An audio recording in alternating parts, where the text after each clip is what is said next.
বৃন্দ, আসসালামু আলাইকুম। আমরা আজকে আমাদের থার্ড সেশন আমরা শুরু করতে যাচ্ছি।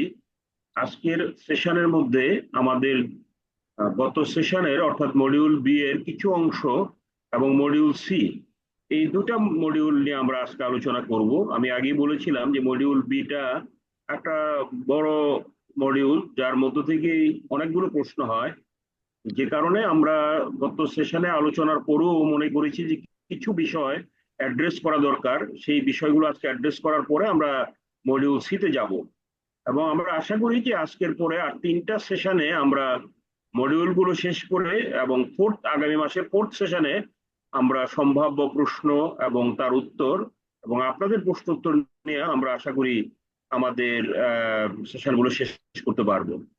তা আমি শুরুতেই যে বিষয়টা একটু কথা বলতে চাই সেটা হলো, গত সেশনে আমাদের একজন পার্টিসিপেন্ট জানতে চেয়েছিলেন stand by letter of credit সম্পর্কে। আমরা সংক্ষেপে কিছু কথা বলেছিলাম। তো তার উপরে আমি একটু ঘাটাঘাটি করে দেখলাম যে কিছু প্রশ্ন আসে, কিছু প্রশ্ন হয়, এবং আমাদের দেশে খুব পপুলার না হলেও বিশ্বের অনেক দেশের মধ্যে stand by letter of credit popular. তো যে কারণে যদি আমাদের কোনো প্রশ্ন হয়, আমরা বিষয়গুলো একটু জানার চেষ্টা করি। এবং সেদিনকার প্রশ্নটাও কিছুটা ইনকমপ্লিট ছিল, এই কারণে একটু পরিপূর্ণতার আহ দেওয়া আমি মনে করি সঙ্গত হবে। তো প্রথমে যদি আমরা একটু জানার চেষ্টা করি যে stand by letter of credit আসলে বলতে আমরা কি বুঝি এবং কেন stand by letter of credit issue করা হয়। স্ট্যান্ড বাই লেটার অফ ক্রেডিটটা আমাদের নর্মাল যে লেটার অফ ক্রেডিট এলসি, অনেকটা ওর মতোই, কিন্তু এটা একটু ডিফারেন্ট ওর চেয়ে। সেটা হলো যে আমরা যদি বলি যে নর্মাল লেটার অফ ক্রেডিটের মধ্যে আমাদের যারা সেলার অর্থাৎ যারা এক্সপোর্টার তাদের কিছুটা অনিশ্চয়তা থাকে, কারণ আমরা যে ডকুমেন্ট গুলো চাই সেই ডকুমেন্ট গুলো যদি তারা পরিপূর্ণভাবে আমাদেরকে না দিতে পারে, কোনো সমস্যা হলে আমরা ডিসক্রিপেন্সি দেই, এবং এটা প্রক্রিয়া হতে সময় লাগে। তো এবং অনেক ক্ষেত্রেই আমাদের এক্সপোর্টাররা যারা বায়ার থাকে অর্থাৎ আমাদের যারা ইম্পোর্টার, তাদের স্ট্রেংথ বোঝার চেষ্টা করে যে সে বায়ার কতটা সক্ষম বা বায়ার ব্যাংক কতটা সক্ষম। এইসব বিষয়গুলো দেখে কিন্তু তারা এক্সপোর্টের দিকে আগায়। অনেক ক্ষেত্রে আমরা যেমন এক্সপোর্টারদের ক্রেডিট রিপোর্ট নেই, বায়ারদের ক্রেডিট রিপোর্টটা এক্সপোর্টার আরো বেশি করে নেয়, কারণ বায়াররা পেমেন্ট করতে হবে এই সক্ষমতা তারা দেখতে চায়। যখন তারা বোঝে যে বায়ারের সক্ষমতা তুলনামূলকভাবে দুর্বল বা তার সম্পর্কে কতটা ভালো ক্রেডিট রিপোর্ট পায় না, সেই ক্ষেত্রে কিন্তু তারা আর এলসি দিতে চায় না। তখন তারা অনেক ক্ষেত্রে দেখা যায় যে ওই ধরনের ক্ষেত্রে আমাদের দেশে বা পৃথিবীর বিভিন্ন দেশে গ্যারান্টির এগেনস্টে বা বিড বন্ড বিভিন্ন রকমের ওই ধরনের নিশ্চিত ইনস্ট্রুমেন্টের এগেনস্টে আপনার মালামাল আনয়ন করে থাকে। তো স্ট্যান্ড বাই লেটার অফ ক্রেডিটটা অনেকটা ওরকম একটা নিশ্চিত, ব্যাংকের পক্ষ থেকে ইম্পোর্টারের ব্যাংকের পক্ষ থেকে যখন কনফিডেন্টলি বলা হয় যে তুমি যদি মাল পাঠাও তাহলে আমরা অবশ্যই পেমেন্ট করবো, এটা একদম ডেফিনিট, গ্যারান্টির মতো নিশ্চিত। এইরকম যে নিশ্চয়তা যে লেটার অফ ক্রেডিটের মাধ্যমে দেয়, সেটাই হলো বেসিক্যালি লেটার অফ ক্রেডিট। অর্থাৎ বলা হয়েছে stand by letter of credit is a financial instrument issued by a bank on instructions received from a client and is means of payment। অবশ্যই তাকে পেমেন্ট করা হবে। A standby letter of credit can also be guarantee of payment, এখানে পেমেন্টের 100% নিশ্চয়তা আছে। Standby letter of credit funding can be provided by issuing bank if their client deemed creditor, অর্থাৎ তিনি যদি কোনো কারণে ঋণ খেলাপি হয়, তিনি যদি খেলাপি হয়ে পড়েন, তিনি যদি দুর্বল হয়ে পড়েন, তারপরও তার ব্যাংক অবশ্যই পে করবে। In this case, the bank will issue a standby letter of credit on margin। মানে সাধারণত ব্যাংক যে নিশ্চয়তা দিবে, ব্যাংকেরও তো একটা নিশ্চয়তা থাকতে হবে যে আমি যে ওর পক্ষে 100% পে করার নিশ্চয়তা দিচ্ছি, যদি তিনি না দেন তাহলে আমি কি করব। এই ক্ষেত্রে stand by letter of credit issue করার আগে তিনি তার গ্রাহকের কাছ থেকে হয় মোটা অঙ্কের মার্জিন নেয়। জেনারেলি যেমন আমরা এলসি করার ক্ষেত্রে 5%, 10%, 20% ক্যাশ মার্জিন নিয়ে আমরা এলসি করি, যে গ্রাহককে আমরা ভালো জানি। কিন্তু যে গ্রাহক সম্পর্কে আমাদের অতটা জানা নেই অথবা যার এগেনস্টে আমরা stand by letter of credit issue করবো, সেই গ্রাহকের ক্ষেত্রে আমরা ভালো মানের একটা, পারলে 100% আমরা ক্যাশ মার্জিন নেই, যাতে করে যদি তিনি দিতে ব্যর্থ হলে তার মার্জিন থেকে আমরা অ্যাডজাস্ট করতে পারি। অথবা আমরা যদি ধরো 50%ও নেই আর বাকিটা যদি আমরা কোলাteral সিকিউরিটি নেই, সেই ক্ষেত্রেও আমাদের দিতে কোনো অসুবিধা হবে না। তো এই জন্য বলা হয়েছে otherwise the bank will take sufficient collateral from the client prior to issue, এই দেওয়ার আগে তার কাছ থেকে মার্জিন নেয় অথবা তার কাছ থেকে ভালো মানের কোল্যাটারাল সিকিউরিটি নেয়। Stand by letter of credit serve as safety net by ensuring the seller that the bank will make payment for the goods or service delivered if the buyer failed to make the payment on time. সময় মতো না দিলে bank অবশ্যই তাকে দিবে। Standby letter of credit are typically used as a substitute for poor creditworthiness. Performance guarantee, যেটা বললাম যে পারফরমেন্স গ্যারান্টি এক ধরনের নিশ্চিত যে পেমেন্টের জন্য, or to guarantee loan, mortgage, lease granted by one firm to another, thereby securing payment to the seller in the event of buyer failed to perform on his obligation on the due date. সময় মতো না দিতে পারলে যেন তার দিতে দেওয়া যায়। If a seller feels that buyer credit rating is not, অর্থাৎ বিক্রেতা যখন বোঝে যে ক্রেতার ক্রেডিট রেটিং ভালো না, তখনই সে নর্মাল এলসি দিতে চায় না, তখন সে এই স্ট্যান্ড বাই ক্রেডিটের কথা বলে। This seller will then ship the goods to the buyer. যখন এই এলসি দেওয়া হয় stand by letter of credit, তখন তিনি মাল মানে আপনার এক্সপোর্ট করেন। If the buyer pays the seller, the standby letter of credit cancel and return to the issuing bank. যখন তিনি পেমেন্ট পেয়ে যান সেলার, তখন তিনি তার ওই এলসিটা ক্যান্সেল করে ইস্যুইং ব্যাংকের কাছে ফেরত পাঠায় দেয়।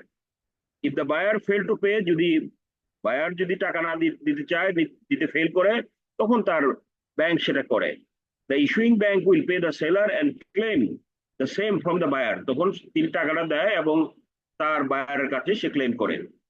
আমরা যদি কম্পেয়ার করি, আমরা আগেই বলেছিলাম যে stand by letter of credit এবং লেটার অফ ক্রেডিটের মধ্যে পার্থক্য হলো যে নর্মাল লেটার অফ ক্রেডিটের মধ্যে আমরা একটা আন্ডারটেকেন দেই যে তিনি যদি ব্যর্থ হয় তাহলে ব্যাংক দিবেন, হ্যাঁ, একটা কমিটমেন্ট করে, একটা প্রমিস করে দেওয়ার জন্য।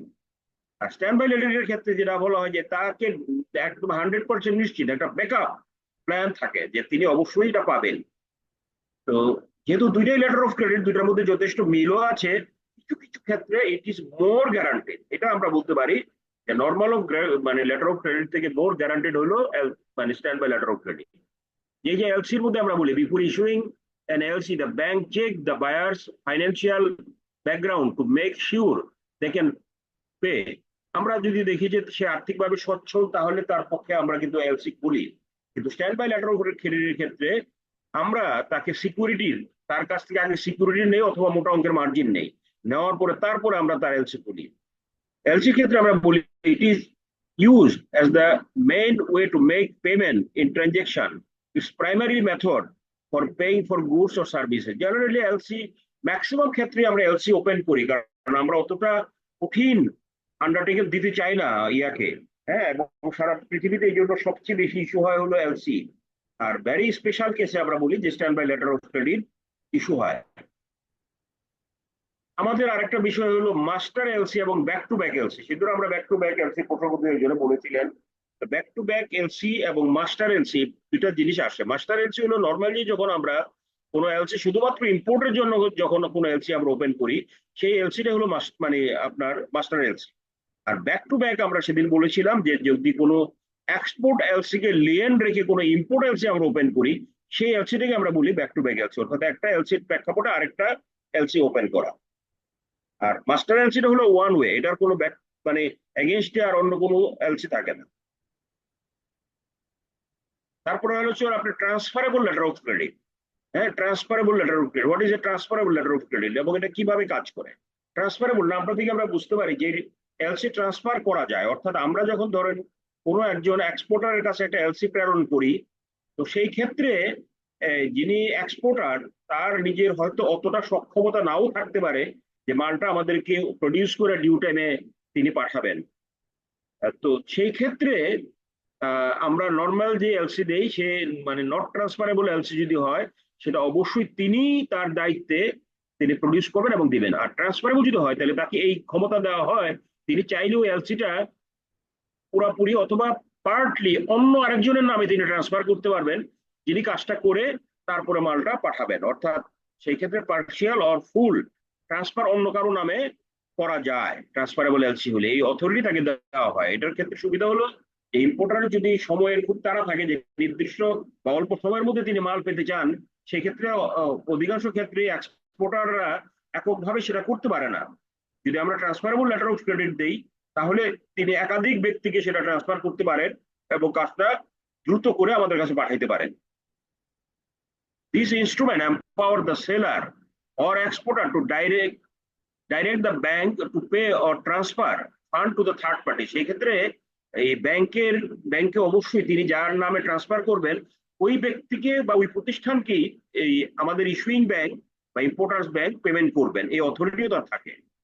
While commonly employed in both domestic and international commerce, the issuing bank may refuse to acknowledge or execute a transfer under certain circumstances, such as legal violation or failure to meet specified requirements। এটা issuing bank সবসময় transferable letter of credit দিতে বাধ্য না, কারণ সেখানে আইনগত যদি কোনো সমস্যা থাকে অথবা তারা যদি অন্য কোনো প্রবলেম মনে করেন তাহলে bank transferable letter of issue করেন না। তখন সেক্ষেত্রে অবশ্যই শুধুমাত্র এক্সপোর্টারে কি করা হয় যেটা নন ট্রান্সফারেবল থাকে।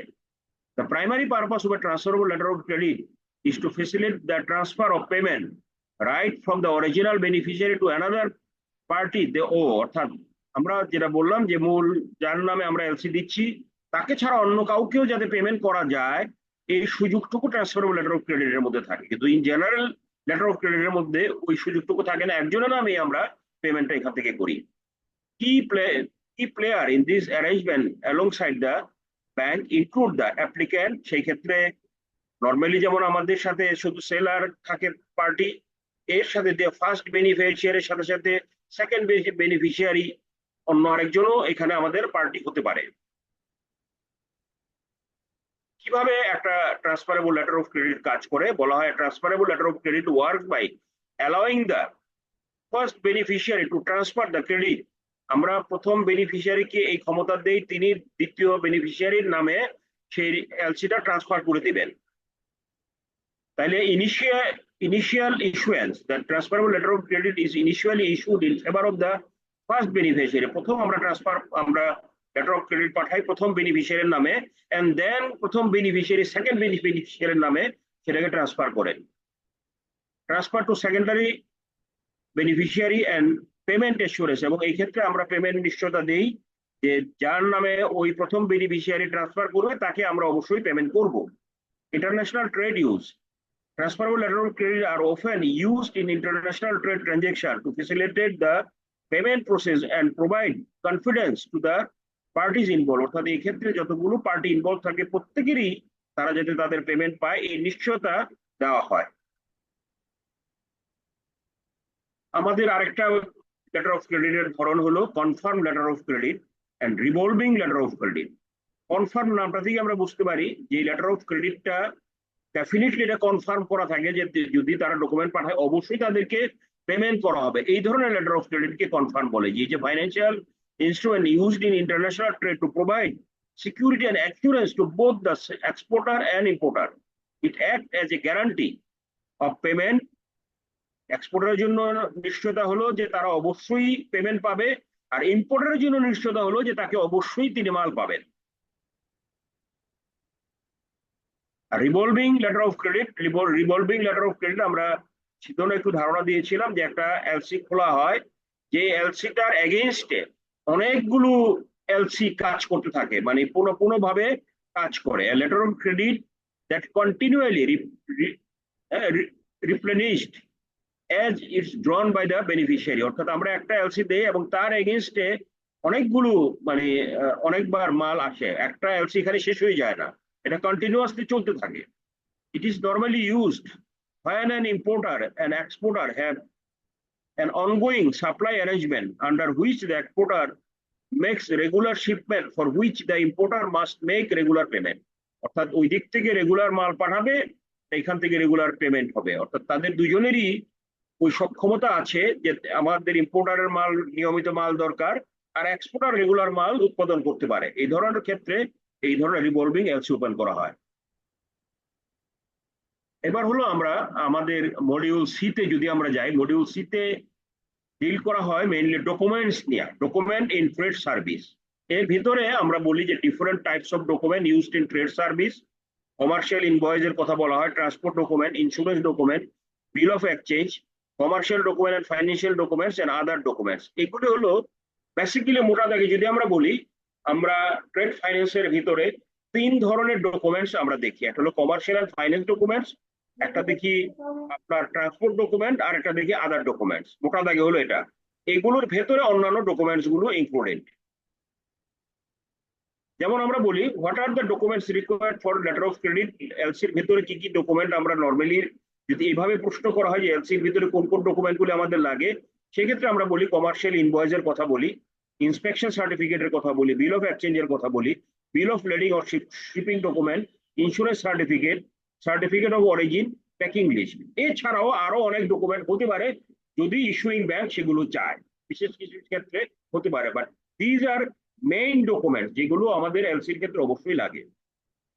আমরা বলছিলাম যে কমার্শিয়াল ডকুমেন্টের কথা বা ফাইন্যান্সিয়াল ডকুমেন্ট। ফাইন্যান্সিয়াল বা কমার্শিয়াল ডকুমেন্ট বলতে আমরা বুঝি an offer to sell goods and should state clearly the price, details of quality, quantity, trade terms, delivery terms and payment terms. আমরা বলছিলাম যে একজন ইম্পোর্টার এবং এক্সপোর্টারের মধ্যে প্রাথমিকভাবে আলাপ আলোচনা হয়, তাদের মধ্যে চিঠি চালাচালি বলেন, ওভার ফোনে কথা বলেন। এগুলি হওয়ার পরে আমার কি পণ্য দরকার, তিনি কি পণ্য দিতে পারবেন, যখন দুজনে আলোচনা করে একটা সিদ্ধান্তে উপনীত হয় যে হ্যাঁ ওনার কাছ থেকে আমি মাল কিনবো আর তিনি আমাকে মাল দিতে পারবেন, তখন দুজনের মধ্যে একটা লিখিত চুক্তি হয়। যে চুক্তির ভেতরে থাকে হলো তিনি আমাকে কি মাল দিবেন, সে মালের কোয়ালিটি কেমন হবে, কোয়ান্টিটি কত হবে, প্রাইস কত হবে, কবে নাগাদ আমাকে দিতে পারবেন, এই সমস্ত পার্টিকুলার্স গুলো সেখানে থাকে। প্রিপেয়ার্ড বাই এক্সপোর্টার, এই এবং এই ডকুমেন্ট তৈরি করা হলো এক্সপোর্টার। সেলস, এটাকে সেলস কন্ট্রাক্টও বলি আমরা। an agreement between the buyer and the seller stipulating every detail of the transaction। আমাদের দুজনের মধ্যে ট্রানজেকশনের ক্ষেত্রে যা যা বিষয় থাকবে সেগুলো ওর মধ্যে উল্লেখ থাকে। এটাকে মোটা দাগে আমরা বলি কমার্শিয়াল ডকুমেন্ট। ফলোইং আর কমার্শিয়াল ডকুমেন্টস। কমার্শিয়াল ডকুমেন্টস এর ভেতরে আবার আমরা সাব টাইটেলে যদি বলি, তার ভিতরে থাকে proforma invoice, commercial invoice, packing list, letter of credit, certificate of insurance. এই পাঁচটা ডকুমেন্টকে একসাথে আমরা বলি কমার্শিয়াল ডকুমেন্ট। বা কমার্শিয়াল ডকুমেন্টের ভিতরে এই সাব হেডে এইগুলি আমরা বলতে পারি, এগুলো কিন্তু আলাদা আলাদা ডকুমেন্ট। কমার্শিয়াল ডকুমেন্ট হলো একটা ব্রড টার্মে, আর তার ভেতরে যে ডকুমেন্টগুলি থাকে proforma invoice, commercial invoice, packing list, letter of credit, certificate of insurance. আমরা একে একে যদি একটু দেখি বিষয়গুলো, what is the meaning of proforma invoice. আমরা প্রোফর্মা পিআই এর কথা শুনি আমরা, হ্যাঁ PI, proforma invoice. Proforma invoice বা পিআই বলতে বোঝায় যে ডকুমেন্টসটা আমরা বললাম যে দুজনে যখন আমরা ইম্পোর্টার এবং এক্সপোর্টার আলাপ আলোচনা করার পরে যে টার্মস এন্ড কন্ডিশন ঠিক করা হয়, সেই সমস্ত টার্মস এন্ড কন্ডিশন গুলো যেগুলোর যে লেটারের ভিতরে বা যেই ডকুমেন্টস এর ভিতরে থাকে, সেই ডকুমেন্টসটাকে বলা হয় হলো প্রোফর্মা ইনভয়েস। হ্যাঁ, প্রোফর্মা ইনভয়েস। কমার্শিয়াল ইনভয়েস, আরেকটা জিনিস হলো কমার্শিয়াল ইনভয়েস।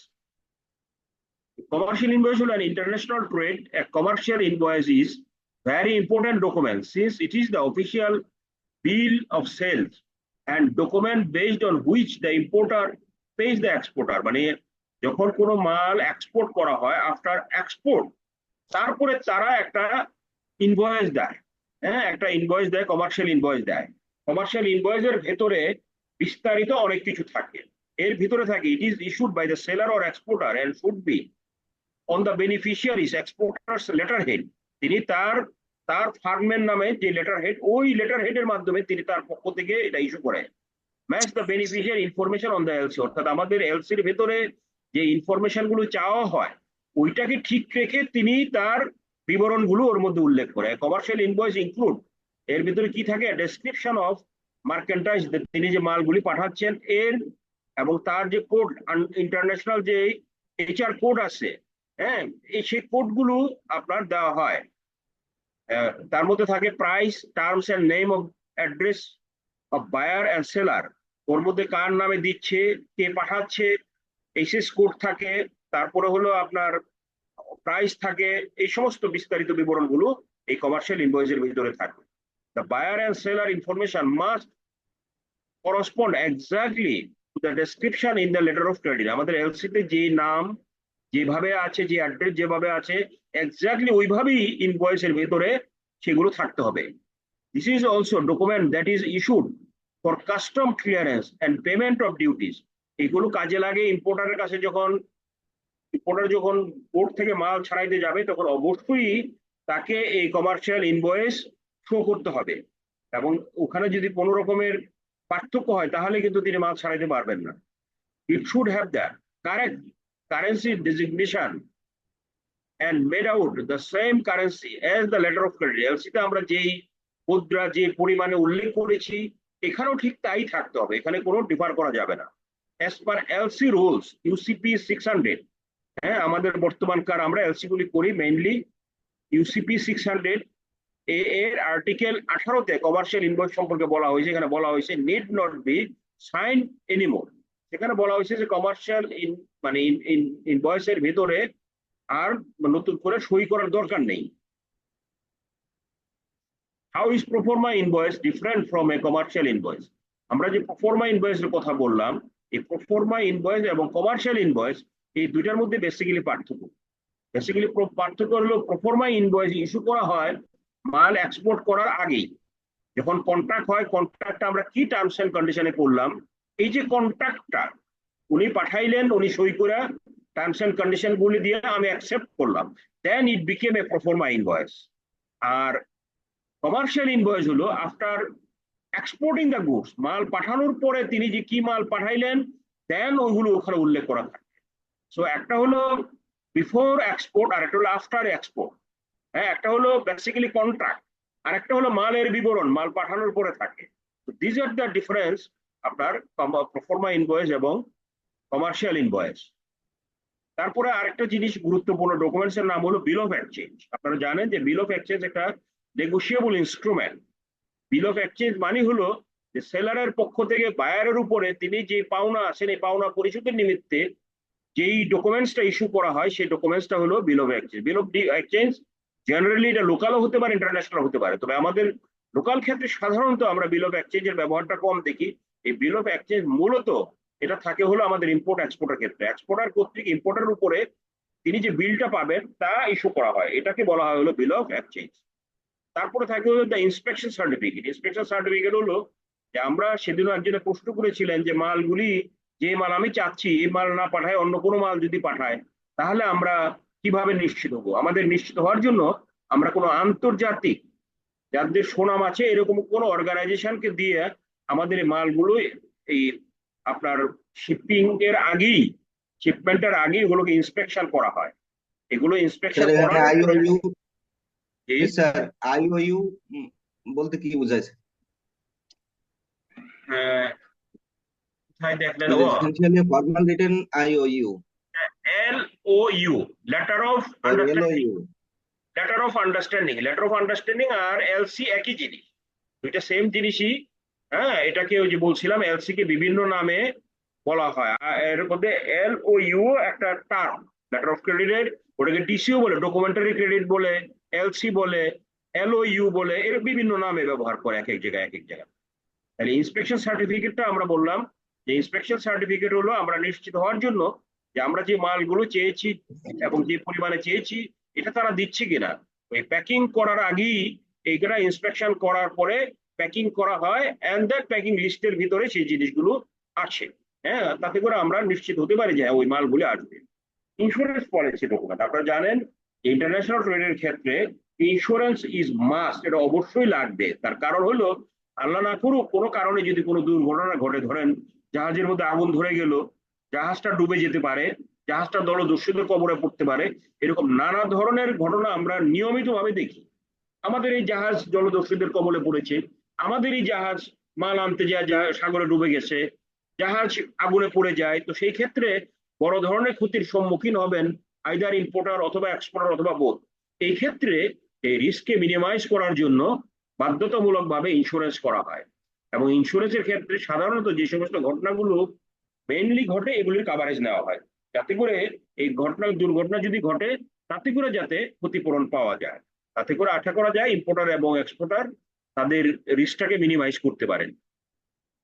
দেন আরেকটা গুরুত্বপূর্ণ ডকুমেন্টের নাম হলো সার্টিফিকেট অফ অরিজিন, অর্থাৎ এই মালটা কোথায় তৈরি হয়েছে এই মর্মে যে সার্টিফিকেট দেওয়া হয় সেই সার্টিফিকেটটা বলা হয় সার্টিফিকেট অফ অরিজিন। দেন আসলে হলো প্যাকিং লিস্ট। অর্থাৎ যে মালগুলো তো থাকে হলো কার্টুনের ভিতরে প্যাকিং করা হয়, তো এই প্যাকিং এর ওর ভিতরে কোন প্যাকের ভিতরে কি কি মাল আছে এগুলো লিস্ট করে দেওয়া হয়, যাতে করে আপনি বা ওই যে বিভিন্ন পোর্টে যখন এক্সপোর্ট করার ক্ষেত্রে ইম্পোর্টের ক্ষেত্রে মানে বোথ কান্ট্রিতে এগুলো তখন যাতে বুঝতে পারে যে ওর ভিতরে কি মাল আছে, সেগুলো আপনার ওই লিস্ট করা হয়।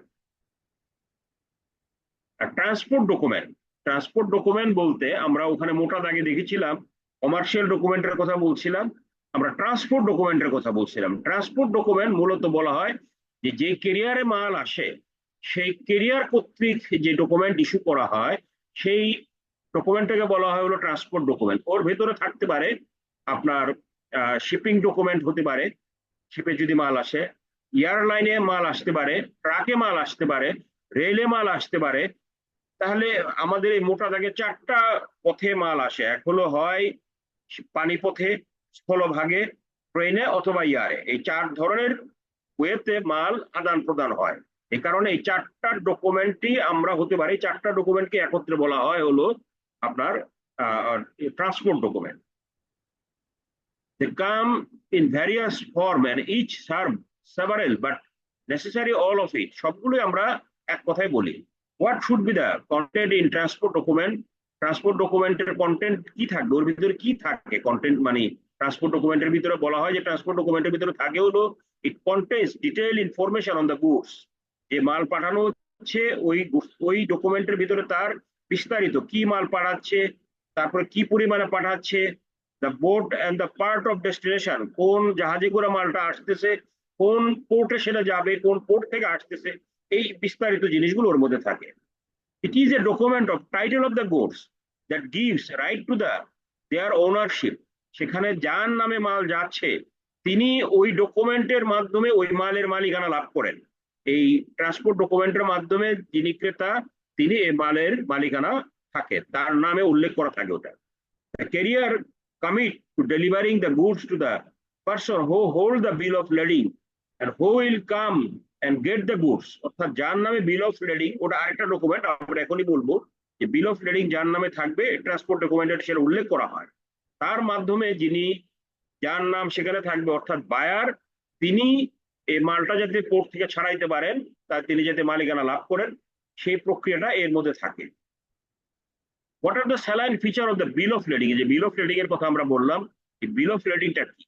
Bill of lading হলো the bill of lading will detail what is being shipped, including the types of shipment, how much of it there is and the destination. অর্থাৎ আমি আবারও একটু বলি, আপনারা কনফিউজ করেন না, এই বিল অফ লেডিং এবং ট্রান্সপোর্ট ডকুমেন্ট অলমোস্ট খুব কাছাকাছি সেন্স। মোটা দাগে আমরা বলি হলো ট্রান্সপোর্ট ডকুমেন্ট, আর বিল অফ লেডিং ইন্ডিভিজুয়ালি আমরা জেনারেলি এটাকে যখন আমরা কি বলে শিপের মধ্যে আমরা যখন স্থলভাগে মাল পাঠাই জাহাজ ডকুমেন্ট, সেটাকে আমরা বিল অফ লেডিং নর্মালি বলি। আমরা যদি শিপ আমরা জাহাজে মাল মানে কি বলে ইয়ারে মাল পাঠাইলে ইয়ারওয়ে বিল বলি, আমরা ট্রাক রিসিট বলি যদি আমরা ট্রাকে মাল পাঠাই মানে স্থলপথে, রেলওয়ে রিসিট বলি আমরা যদি রেলে মাল পাঠাই। তো বিল অফ লেডিং জেনারেলি আমরা যদি শিপে মাল পাঠাই সেক্ষেত্রে আমরা এটাকে এই নামে অভিহিত করি।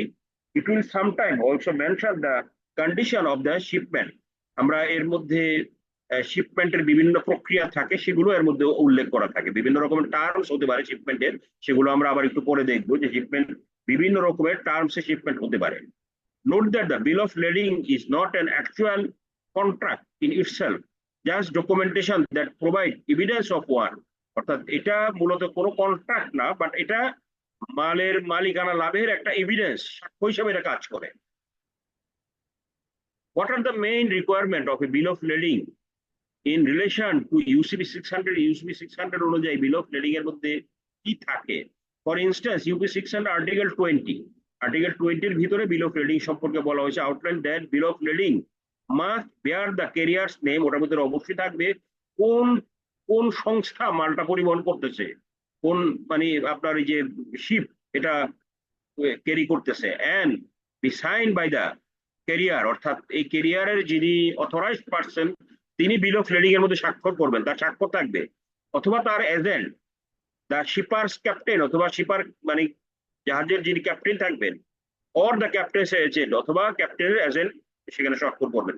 সিমিলারলি আমরা যদি নির্দিষ্ট কোনো জাহাজে না হয়, কোনো চার্টার পার্টি হয়, চার্টার পার্টি আপনারা অনেকেই জানেন যে চার্টার পার্টি হলো ভাড়া করা জাহাজ, যে জাহাজ অনেকের মাল পরিবহন করে, এই ধরনের জাহাজকে বলে চার্টার পার্টি। আর সিঙ্গেল যখন কোনো একটা কোম্পানি আমার মাল বহন করবে, সেইগুলিকে হয় হলো আমার এই আপনার বিল অফ লেডিং ইস্যু করে।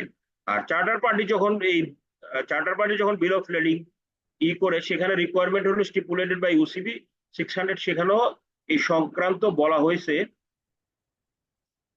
Difference between bill of lading and transport document এবং বিল অফ লেডিং এর মধ্যে আমরা বলছি যে পার্থক্যটা খুবই সূক্ষ্ম, মোটা দাগে কোনো পার্থক্য না। Bill of lading denotes ownership and give you control over cargo, এই মালের উপরে আপনার নিয়ন্ত্রণ থাকবে। আমরা যদি বলি a sea way bill is a common transport document, হ্যাঁ, transport document that only serve as a proof of transport and receive. অর্থাৎ এই জাহাজে করে যে মালটা আসতেছে তার একটা প্রমাণপত্র থাকে হলো আমার যে বললাম যে ট্রান্সপোর্ট ডকুমেন্ট বা COA bill. It does not make you the owner of cargo. আমরা বিল অফ লেডিং না পাওয়া পর্যন্ত বিল অফ লেডিং এর মাধ্যমে মূলত আমার মালিকানা নিশ্চিত করে। এই বিল অফ লেডিং ছাড়া শুধুমাত্র ট্রান্সপোর্ট ডকুমেন্টের মাধ্যমে আপনার মালিকানা নিশ্চিত হবে না, এই কারণে বিল অফ লেডিংটা দরকার। এবং বিল অফ লেডিং একটা গুরুত্বপূর্ণ পার্ট হলো ট্রান্সপোর্ট ডকুমেন্টে। In addition, the bill of lading gives the paying bank a place and security, তাকে নিশ্চয়তা দেয় মালের। Which documents are used in international trade in Bangladesh? আমরা বাংলাদেশে যখন আমরা ইন্টারন্যাশনাল ট্রেড করি, সেখানে আমরা কি কি ধরনের ডকুমেন্টগুলো আমাদের দরকার হয় বলা হয়েছে। বাংলাদেশে import requirements documentation in general document required for importation include a letter of credit। আমাদের দেশে গুরুত্বপূর্ণ বিষয় হলো এলসি খুলতে হবে, তারপর অথরাইজেশন ফর্ম এলসিএফ দেখবেন, letter of credit authorisation form থাকে, তারপরে বিল অফ লেডিং লাগবে, or airway bill, commercial invoice, packing list and certificate of origin. এই করা হলো বাধ্যতামূলক, লাগবেই। এর বাইরে এলসি তে যে সমস্ত ডকুমেন্ট ফার্দার চাওয়া হয় সেগুলো আমাদের দরকার পড়ে। Sir, sir please, G sir বলেন। এই স্যার এর আগেরটা একটু কাইন্ডলি যদি জানান স্যার। বলেন। যে এখানে বলা আছে which documents are used in international trade in Bangladesh. জি। এমনি আপনি যেভাবে লেকচার দিচ্ছেন না, তো আমি খুব সুন্দর বুঝতে পেরেছি, কিন্তু আসলে এই সেন্টেন্স গুলো যেভাবে লেখা, হুম। মানে মানে কোনো রুলস রেগুলেশন গ্রামারে কোনো কিছুই নাই, আমি এইটা বুঝতে কিন্তু আসলে একটু কঠিন হয়। যেমন এটা কিন্তু সহজ বিষয় যে আমরা বলতে পারি যে documents are used in international trade in Bangladesh include a letter of credit, authorization form, a bill of lading, a railway bill, commercial invoice, packing list, and a certificate of origin. কোনো Am I অসুবিধা right, sir? নেই। ব্যাপার হয়েছে কি, আমি কিন্তু একটা কথা বলি। উপরে এই যে Bangladesh import requirements and documentation, মানে এই যে in general documents required for important, মানে এই যে এখন একটা মিল পাই না স্যার, এরকম আর কি। মানে যখন লেকচারটা তখন তো বুঝি, যখন পড়তে যাই তখন এটার কেমন একটা ডিস্টার্ব লাগে স্যার। হ্যাঁ, ঘটনা হলো আপনাদের একটা জিনিস বুঝতে হবে যে আমরা যখন স্লাইড গুলি করি, স্লাইড গুলি অনেকটা হলো আপনার একটা কমন যে ল্যাঙ্গুয়েজ আছে, যে ল্যাঙ্গুয়েজ গুলি সাধারণত ইউজ করা হলো ইউসিপি 600 এর ভিতরে, বা আমাদের যেই মনে করেন ইম্পোর্টের জন্য যে পলিসি করে সেই পলিসিতে, এগুলো একটা স্ট্যান্ডার্ড ল্যাঙ্গুয়েজ। আপনারা একটা জিনিস দেখবেন, আমরা যখন আইন পড়ি আপনি দেখবেন লজ অফ ব্যাংকিং, যখন আপনি পড়েন বইগুলি, আইনের ভাষাগুলো আপনি দেখবেন যে একটু ক্রিটিক্যাল ভাষা, কিন্তু সেই ভাষাগুলো কিন্তু খুব সিম্পল না, কারণ ওর ভেতরে হয়তো ওই কথাগুলোর মধ্যে আরো অনেক কিছু মিন করে, যে কারণে আমাকে কিন্তু যেটুকু লেখা আছে তার বাইরেও আমাকে কথা বলতে হয় এক্সপ্লেনেশনের জন্য। তো ডিটেলস আসলে অনেক সময় বলতে গেলে, লিখতে গেলে আপনার স্লাইড অনেক বড় হয়ে যায়, যে কারণে আমরা চাইলেও অনেকটা বড় করতে পারি না, এবং কথা তো বলতে হয় ওই কারণেই। যদি আপনার সবটা ওখানে থাকতো তাইলে আমি কথা না বললে আপনারা দেখো বা আপনারা নোট দেখো কিন্তু সেরে ফেলতে পারতেন আর কি, তাই না? তো হাউবার আমরা চেষ্টা করি যতটুকু সম্ভব এগুলোকে আপনার সিম্পল করার জন্য। অনেক ক্ষেত্রেই হয়তো হয়ে ওঠে না যে লিটারেচার যেটা থাকে, লিটারেচার গুলো এখানে ফরম্যাটের মধ্যে আসে অনেক ক্ষেত্রেই, আর ব্যাখ্যাটা তো আমি করে দিচ্ছি আর কি। আমরা আরেকটা বিষয় থাকে হলো আমাদের ডকুমেন্টারি কালেকশন। আপনারা দেখেছেন লেটার অফ ক্রেডিট এর পাশাপাশি আরেকটা হয় what do you mean by documentary collection. Documentary collection আরেক ধরনের, এটাও আমাদের দেশে খুব বেশি পরিমাণে ইউজড হয় না, বাট আন্তর্জাতিক পর্যায়ে তার ব্যবহার আছে।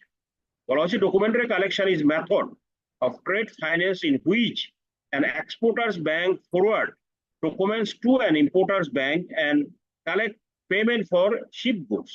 এটা হলো যে ইম্পোর্টারের ব্যাংক এক্সপোর্টার ব্যাংকে কিছু ডকুমেন্ট ফরওয়ার্ড করে, হ্যাঁ, যার এগেইনস্টে ইম্পোর্টার ব্যাংক এক্সপোর্টার ব্যাংকে ফাইন্যান্স করে।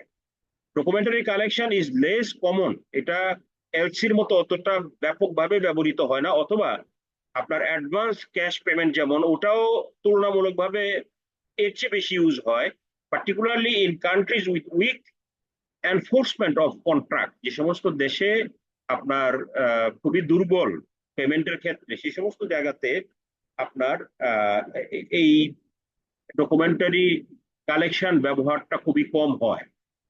What are the documents involve in documentary collection? এর ভিতরে কি কি জিনিস লাগে ডকুমেন্টারি কালেকশনের ভেতরে? লাগে হলো the package include a commercial invoice, ওর ভেতরে আছে হলো commercial invoice, a certificate of origin, an insurance certificate, and a packing list. এই কটা হলো মোটা দাগে খুবই গুরুত্বপূর্ণ document as per URC 522 article 2। ওর ভেতরে এই ডকুমেন্টারি কালেকশন সম্পর্কে বলা আছে। সেখানে বলছে রেফার টু ফাইন্যান্সিয়াল ডকুমেন্টস, ওই যে আমি আগে বলছিলাম যে আমাদের মানে ডকুমেন্টস এর ভিতরে একটা গুরুত্বপূর্ণ ডকুমেন্টস ফাইন্যান্সিয়াল ডকুমেন্ট, যার ভিতরে আবার অনেকগুলো ডকুমেন্টস আছে, মানে ওটাকে হলো টোটালি বলা হয় ফাইন্যান্সিয়াল ডকুমেন্ট বা আপনার কমার্শিয়াল ডকুমেন্ট।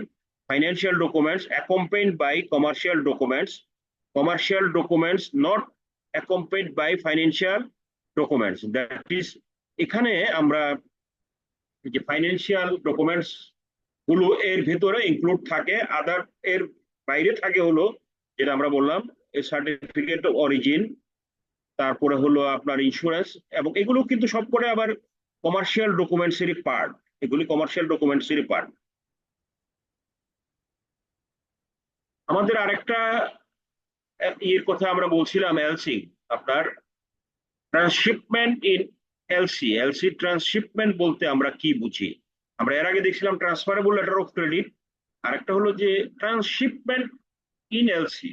লেটার অফ ক্রেডিটের ভিতরে ট্রান্সশিপমেন্ট বলতে যদি একটা জাহাজ ছাড়া এই জাহাজের অন্য কোনো জাহাজ কেউ ব্যবহার করতে পারবে, একাধিক জাহাজ যদি ব্যবহৃত হয়, মাল ধরেন আমি প্রথমে এই জাহাজের মাধ্যমে পাঠাইলাম, এই জাহাজ বিতে শিফট করতে পারবে, হ্যাঁ, ভেঙে ভেঙে মনে করেন মালটা আসবে, এই ধরনের যদি অথরিটি দেওয়া হয়, সেই ধরনের এলসি কে বলা হয় ট্রান্সশিপমেন্ট এলসি, যার মধ্যে এই অনুমোদনটুকু দেওয়া হয়। Transshipment ochre when goods are unloaded from one vessel or mode of transport and reload onto another, একটা থেকে আরেকটাতে রিলোড করতে পারে। This would occur from the time of goods are put on board vessels, that is to the মানে final destination, অর্থাৎ আমি প্রথমে যে জাহাজের মধ্যে মাল উঠাইলাম এই জাহাজটা আমার আলটিমেট বন্দরে আসবে, অর্থাৎ নিউ ইয়র্ক পোর্ট থেকে মনে করেন মাল আসতেছে, এটা সে ধরেন আপনার মাঝামাঝি আপনার ইউএতে আইসা ওখানে আরেকটা জাহাজের মধ্যে সে মাল পাঠালো যেটা আমার চিটাগাং বন্দরে আসবে। এই ধরনের যদি অথরিটি দেওয়া হয় বা সুযোগ থাকে, সেই ধরনের এলসি কে বলা হয় ট্রান্সশিপমেন্ট এলসি।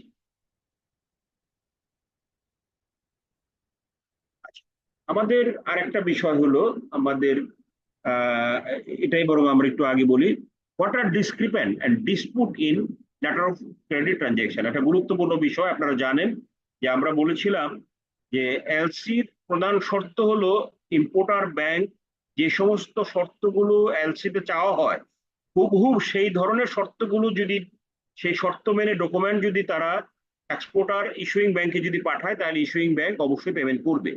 কিন্তু কখনো কখনো দেখা যায় যে ডকুমেন্টগুলো হুবহু ঠিক থাকে না। তখন ঠিক না থাকলে সেই ডকুমেন্টগুলো বলা হয় আইদার ডিসক্রিপেন্ট অথবা আপনার ডিসপুট। ডিসক্রিপেন্ট অর ডিসপুট দুইটা আলাদা আলাদা term.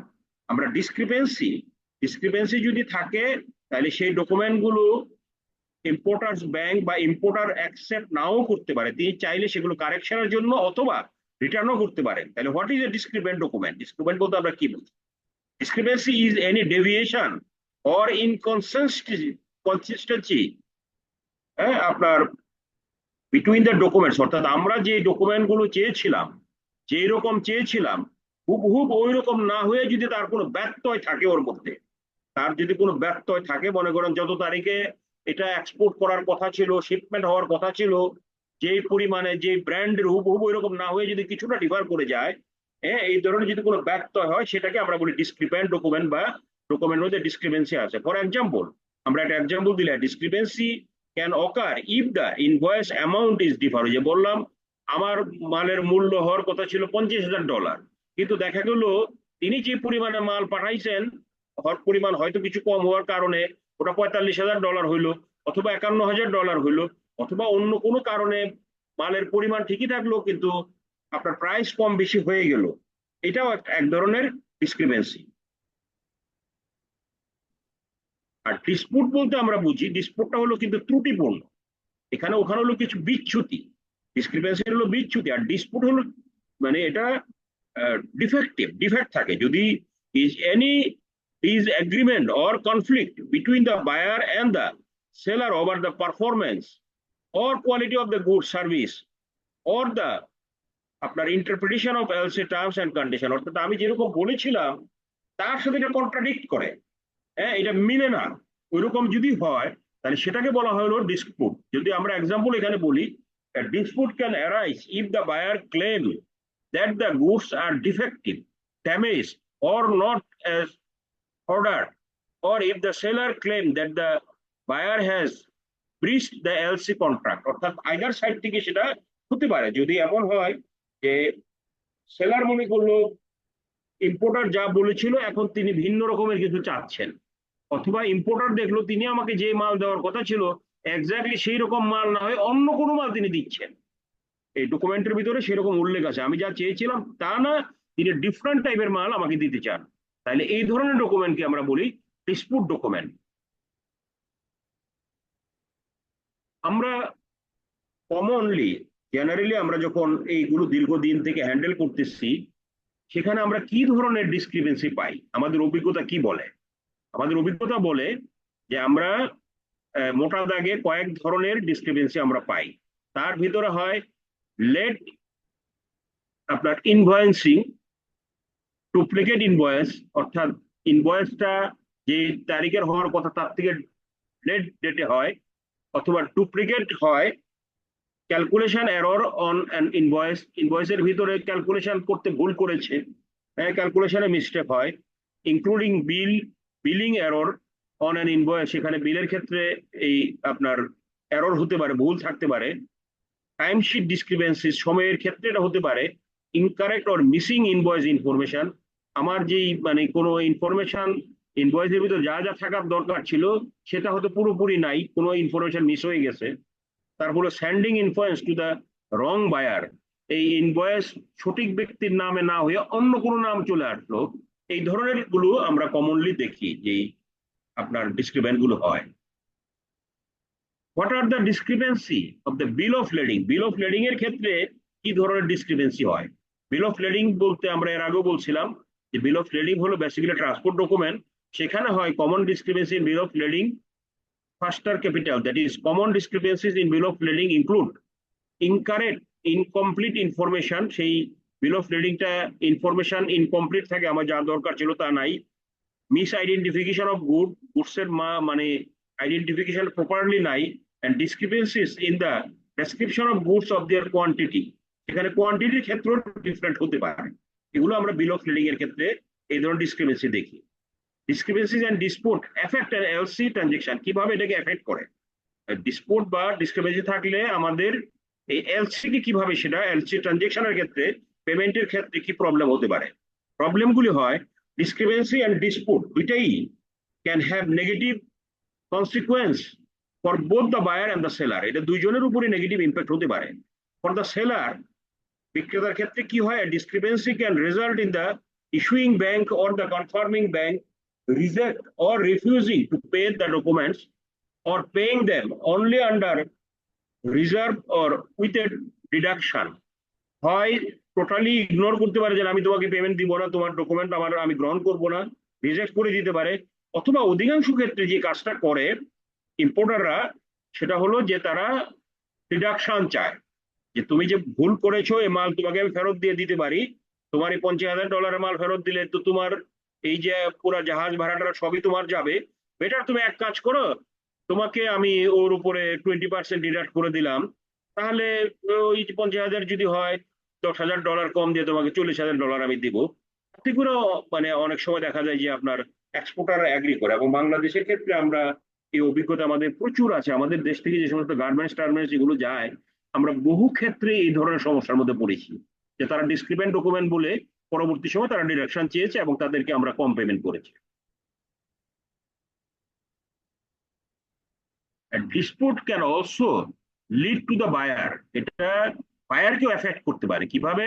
Withholding or cancelling the payment or demanding a refund or compensation from the seller. হ্যাঁ, যে আপনার ওই যে সেলারের দিক থেকে তাকে যদি এমন হয় যে সে মাল পাঠাইতে চাচ্ছে না, বলতেছে যে মাল আমি পাঠাইতে পারি, তোমাকে বেশি পে করতে হবে। আবার অনেক সময় ওই যে বললাম বায়ারের দিক থেকে বলতে পারে যে তুমি আমাকে মাল পাঠাইলে আমি তোকে কম পেমেন্ট করব। তাহলে এটা বোথ সাইড কেই এফেক্ট করতে পারে। For the buyer a discrepant can mean that the goods or service delivered by the seller do not meet the specification or expectation of the buyer, or that the buyer has to pay more than the agreed price। কখনো কখনো ক্ষেত্রে জটিলতার মধ্যে পড়ে তার মাল অবশ্যই দরকার, সেলার বলতেছে যে তোমাকে আমি এখন যে মালটা দিতে চাই এই মালের দাম বেশি পড়বে। তাহলে তিনি যে জন্য এগ্রিমেন্ট করেছিলেন, এখন তাকে মাল আনতে হলে বেশি প্রাইসে মাল আনতে হবে, এটা তার জন্য লস। আর তিনি যদি মাল পাওয়ার পরে ওকে কম পেমেন্ট করে, তাহলে এটা সেলারের জন্য লস। আর dispute can also cause delays. এই ডিসপুটের কারণে যে চিঠি চালাচালি করতে যায় সময় যায়, তাতে করে মাল পাওয়াটা অনেক ক্ষেত্রে দেরি হয়, লসেস হয়, or legal problems for both the buyer if the seller does not comply with the LC contract for the buyer's claim। যদি সেলার বায়ার যা চেয়েছিল সেটা যদি না দেন, এবার যে আইনগত ব্যবস্থা নিতে যায়, দুই পক্ষই কিন্তু আইনি জটিলতার মধ্যে পড়ে তারা কিন্তু ক্ষতিগ্রস্ত হয়। How can we resolve? আমরা কিভাবে ডিসক্রিপেন্ট ডকুমেন্টকে আমরা রিজলভ করতে পারি? মানে কিভাবে এই যখন এরকম ডিসক্রিপেন্ট ডকুমেন্ট পাই, এই সমস্যাকে আমরা কিভাবে উতরাইতে পারি, আমরা কিভাবে উতরাই? In order to avoid minimize discrepancy and dispute in a letter of credit transaction, it is important to ensure that the letter of terms and conditions clear, price and mutual। অর্থাৎ আমরা যে এলসি করব এর ভেতরে terms and condition গুলো যতটা আমরা সুস্পষ্ট ভাবে উল্লেখ করব, ক্লিয়ার টার্মস এন্ড কন্ডিশন থাকলে তার ভায়োলেশনটা হয় কিন্তু খুব কম। অন্যদিকে however if a disagreement or dispute does occur, but তারপরে যদি এরকম ঘটনা ঘটেই যায়, তাহলে যে জিনিসটা করা হয় যে দুই পক্ষ থেকে, অর্থাৎ ডিসক্রিপেন্টটা তো মূলত পাওয়া যায় হলো বেশিরভাগ ক্ষেত্রেই ইস্যুইং ব্যাংকে যখন ডকুমেন্ট আসে সেলারের ডকুমেন্ট, তখনই এই ডিসক্রিপেন্সির প্রশ্নটা বেশি দেখা দেয়। তো সেই ক্ষেত্রে, এবং এটা এক্সপোর্টারের ক্ষেত্রে হতে পারে যে ইম্পোর্ট আমরা যখন এলসি ইস্যু করি, যে কন্ট্রাক্টটা আমরা প্রথমে সই করেছিলাম সেই কন্ট্রাক্টের সাথে যদি ডিফার করে আমার এলসি, এটাও কিন্তু তার জন্য একটা ডিসক্রিপেন্ট। সেই ক্ষেত্রে তারা আমাকে উল্টা প্রশ্ন করতে পারে, আমাদের ব্যাংকে জানতে যে চাইতে পারে যে আমরা যে কন্ট্রাক্ট করেছিলাম এর সাথে তো তোমার এলসি তো মিলে না। তাহলে ওখানেও কিন্তু তারা ডিসক্রিপেন্সি শো করতে পারে।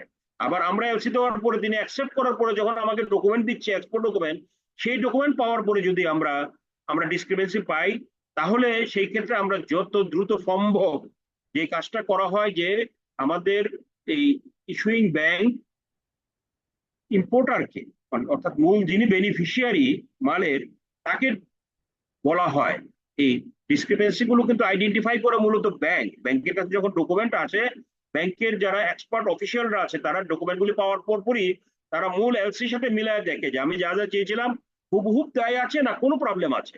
থাকলে তারা এটা সর্ট আউট করে, তারা নোট ডাউন করে ফেলে যে কি কি ডিসক্রিপেন্সি আছে। এবার তারা আমাদের ইম্পোর্টারকে ডাকে, ইম্পোর্টারকে ডাইকে বলা হয় যে আপনার যা যা ডকুমেন্ট আসার কথা ছিল সেখানে আমরা এই ধরনের সমস্যাগুলো পেয়েছি, এই সমস্যা সত্ত্বেও আপনি ডকুমেন্ট নেবেন কিনা বা আমাদেরকে টাকা পেমেন্ট করবেন কিনা। তিনি যদি মনে করেন যে না, যে প্রবলেমটুকু আছে এটা নেগলিজিবল, এটা গুরুত্বপূর্ণ কিছু না, তাহলে তিনি যদি কনসেন্ট দেয়, তাহলে আমরা ডিসক্রিপেন্সি থাকা সত্ত্বেও আমরা এক্সপোর্টারকে আর বা এক্সপোর্টার ব্যাংক এটা জানাই না, আমরা ডকুমেন্ট অ্যাকসেপ্ট করে তাদেরকে আমরা পেমেন্ট করে দিই। আর যদি মনে হয় যে না সেখানে কোনো কারেকশন দরকার, এই ইম্পোর্টার যদি বলে যে না এটা একটু কারেকশন দরকার, তখন আমরা দেন এন্ড দেন ডিসক্রিপেন্সি গুলো ওই ব্যাংকের আমরা দ্রুত মেসেজের মাধ্যমে জানিয়ে দিই যে এই প্রবলেম গুলো আছে এগুলো আপনারা ঠিক করে দেন, না হলে কিন্তু আমরা অ্যাকসেপ্ট করবো না, এবং সময় দিয়ে দেই এত দিনের মধ্যে এটা পাঠাইতে হবে। তারা যদি কারেক্ট করে দেয় তাহলে আমরা পেমেন্ট করে দিব, কোনো প্রবলেম নাই। আর যদি অন্য কোনো বক্তব্য থাকে, যেটা বললাম যে আমরা যদি মনে করি যে না আমরা ডিসক্রিপেন্ট থাকা সত্ত্বেও মাল অ্যাকসেপ্ট করবো, মাল আমাদেরকে ডিডাকশন দিতে হবে, সেটাও বলতে পারে যে এই কারণে আমরা ডিডাকশন চাই, আপনারা যদি রাজি হন বলেন তাহলে আমরা মাল অ্যাকসেপ্ট করবো, না হলে আমরা রিফিউজ করবো। এইভাবেই কিন্তু আলটিমেটলি আমরা এই বিষয়গুলোকে সলভ করে থাকি। আমাদের নেক্সট আরেকটা গুরুত্বপূর্ণ বিষয়ের নাম হলো ইনকোটার্মস। আপনারা এটার কথা শুনেছেন, international commercial terms. International commercial terms অর্থাৎ যেই শর্তগুলো থাকে হলো এলসি যখন আমরা করি, এর ভেতরে বর্তমানকার যে ইনকোটার্ম 2020 লেটেস্ট যে ভার্সনটা আমাদের চলতেছে, এই ভার্সনটা হলো ইনকোটার্ম 2020। এই ইনকোটার্ম 2020 এর ভেতরে মোট 11টা টার্ম আছে, অর্থাৎ পেমেন্টের 11টা টার্ম আছে। আপনি কি শর্তে তার সাথে কন্ট্রাক্টটা যে করবেন, সেই কন্ট্রাক্ট করার জন্য মোট 11 ধরনের হতে পারে পেমেন্টটা। এর ভেতরে আমি ডিটেলস আলাপ করব না, শুধু সংক্ষেপে বলে যাই, কারণ ইনপুটার ইউজসেলফ ইজ এ 1.5 hour ক্লাস। এটা আলাপ করতে গেলে আপনার 1.5 ঘন্টা সময় দরকার। আমি সেদিকে যাচ্ছি না, আমি শুধু নামগুলো একটু বলে যাই যে মোট আপনার 11টা ইনপুট টার্ম আছে। এর ভেতরে আপনার 7টা ইনকোটার্মস আছে। এই 7টা ইনকোটার্মস এর ক্ষেত্রে যে কোনো ধরনের মোড অফ ট্রান্সপোর্টের ক্ষেত্রে এগুলো অ্যাপ্লিকেবল। এটা শিপিং হতে পারে, ইয়ারে হতে পারে, ট্রাকে হতে পারে, ট্রেনে হতে পারে, যে কোনোটার জন্যই এই এই টার্মগুলি প্রযোজ্য হয়। এর ভিতরে বলা হয় প্রথমে, এর নাম হলো ইএক্সডব্লিউ। ইএক্সডব্লিউর ফুল টার্ম হলো এক্স ওয়ার্কস। অর্থাৎ এই ক্ষেত্রে হলো বায়ার বায়ার হলো যে সবচেয়ে বেশি পরিমাণের মূল্য এই ক্ষেত্রে পরিশোধ, দ্যাট ইজ কি বলে সেলার সবচেয়ে কম দায় দায়িত্ব নেয়, মালের দাম থাকে সবচেয়ে কম ইএক্সডব্লিউ তে। অর্থাৎ তিনি মালটা শুধু প্রডিউস করেন আর তিনি পাঠাই দিবেন, তার আর কোনো দায় দায়িত্ব নেই, বাকি সমস্ত দায় দায়িত্ব হলো বায়ারের। সেলারের হলো শুধু মাল প্রডিউস করবেন এন্ড তিনি এটা ডেলিভারি দিবেন। এই যদি হয় এটা হলো এক্স ওয়ার্কস। এরপর আছে এফসিএম, তিনি মালটা তৈরি করবেন এবং প্রথম যে ট্রান্সপোর্ট, সেই ট্রান্সপোর্ট পর্যন্ত তিনি মালটা পৌঁছাই দিবেন। এই শর্তে যদি হয়, এর নাম হলো এফসিএ, ফ্রি ক্যারিয়ার। এক্ষেত্রে ইএক্সডব্লিউর চেয়ে দামটা একটু বেশি পড়ে, যেহেতু তিনি প্রথম ক্যারিয়ার পর্যন্ত তার দায়িত্বে এবং তার ট্রান্সপোর্ট খরচে তিনি মালটা ওখানে নিয়ে যান। সিপিটি, ক্যারিজ পেইড টু, এখানে হলো আরেকটু বেশি থাকে। আরেকটু বেশি থাকে কারণ হলো যেই মূল ক্যারিয়ার পর্যন্ত তিনি মালটা নিয়ে যান, তিনি মালটা ওখানে নিয়ে যান, এই খরচটুকু তিনি বহন করেন। এটাকে বলা হয় CPT. CIP, carriage and insurance paid to, যেখানে আপনার এই মালা ওই মাল পর্যন্ত পৌঁছাইতে যে পরিমাণ ইন্স্যুরেন্স খরচ যায় এবং কস্টিং যায়, সেটা এক্সপোর্টার বহন করে। এই ক্ষেত্রে ইন্স্যুরেন্স কস্টটাকে কাউন্ট করা হয়। ডিএপি, ডেলিভার্ড এট প্লেস, যেখানে মাল পৌঁছে দেওয়ার কথা সেই স্থান পর্যন্ত যদি দেওয়ার শর্ত হয় এটাকে বলে ডিএপি। এখানে কস্টিং আরো বেড়ে যায়। ডিপিইউ, ডেলিভার্ড এট প্লেস আনলোড, অর্থাৎ যেখানে মাল খালাস করবে ওই পর্যন্ত যদি মাল এক্সপোর্টারের দায়িত্বে পাঠানো হয়, তাহলে এটাকে বলা হয় ডিপিইউ। এক্ষেত্রে কস্টিং আরো অনেক বেড়ে যায়। ডিডিপি, ডেলিভার্ড ডিউটি পেইড, অর্থাৎ আলটিমেটলি যেখানে মালটা যাওয়ার কথা সেই পর্যন্ত এক্সপোর্টারের দায়িত্বে মাল পাঠানো হয়, এইটার ক্ষেত্রে সর্বোচ্চ পরিমাণের দাম এখানে হয় এই শর্তে যদি দেওয়া হয়। আর 4টা আছে যেগুলি শুধুমাত্র ওয়াটার ট্রান্সপোর্ট বা ইনল্যান্ড ওয়াটার ট্রান্সপোর্টের ক্ষেত্রে প্রযোজ্য হয়। এই 4টা টার্ম হলো এফএএস, ফ্রি অ্যালংসাইড শিপ, অর্থাৎ মাল যদি জাহাজে যায় জাহাজ ঘাট পর্যন্ত মাল পৌঁছে দিবে এক্সপোর্টার। এই যদি এক্সপোর্টের শর্ত হয় তাহলে এটাকে বলে এফএএস। এফওবি, ওই এফএএস এর চেয়ে একটু বেশি দায়িত্ব থাকে এক্সপোর্টারের, যে জাহাজের উপরে মাল উঠায় দেওয়া হয় এই খরচা এবং রিস্ক এক্সপোর্টারের থাকে। সিএফআর, কস্ট এন্ড ফ্রেট, এক্ষেত্রে জাহাজের ভাড়াটাও এক্সপোর্টার বহন করে, অর্থাৎ জাহাজ ভাড়াকে ধরেই তারপরে এক্সপোর্টার মালের মূল্য নির্ধারণ করে। CIF, cost, insurance and freight, অর্থাৎ এই ক্ষেত্রে মালের মূল্য, ইন্স্যুরেন্স কস্ট সহ এবং জাহাজ ভাড়া সহ এক্সপোর্টার পে করবে, এইটাকে বলা হয় সিআইএফ। অর্থাৎ এই 7টা আর এই 4টা মোট 11টা ইনপুট টার্ম, এর যে কোনো একটা টার্ম এলসির মধ্যে ইউজ করবে।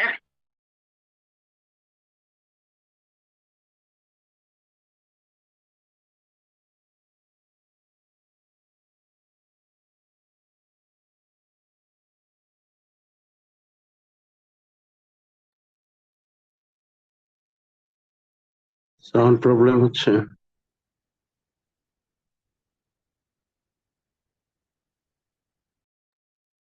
স্যারের ওখানে নেটের হয়তো প্রবলেম হচ্ছে, এর জন্য একটু। হ্যাঁ, স্যার ওখানে নেটের প্রবলেম।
মিজান ভাই কি আছেন? জি আছি স্যার, দেখি জয়েন করবে আহ, হয়তো বা নেটের না সমস্যা। বুঝছি, কালকে তো কোনো ক্লাস হবে না, না? না, কাল কোনো ক্লাস হবে না। আচ্ছা, মঙ্গলবার হতে পারে না? মঙ্গলবারে হবে ইনশাল্লাহ। আচ্ছা জি। আসসালামু আলাইকুম মিজান ভাই, ট্রেজারি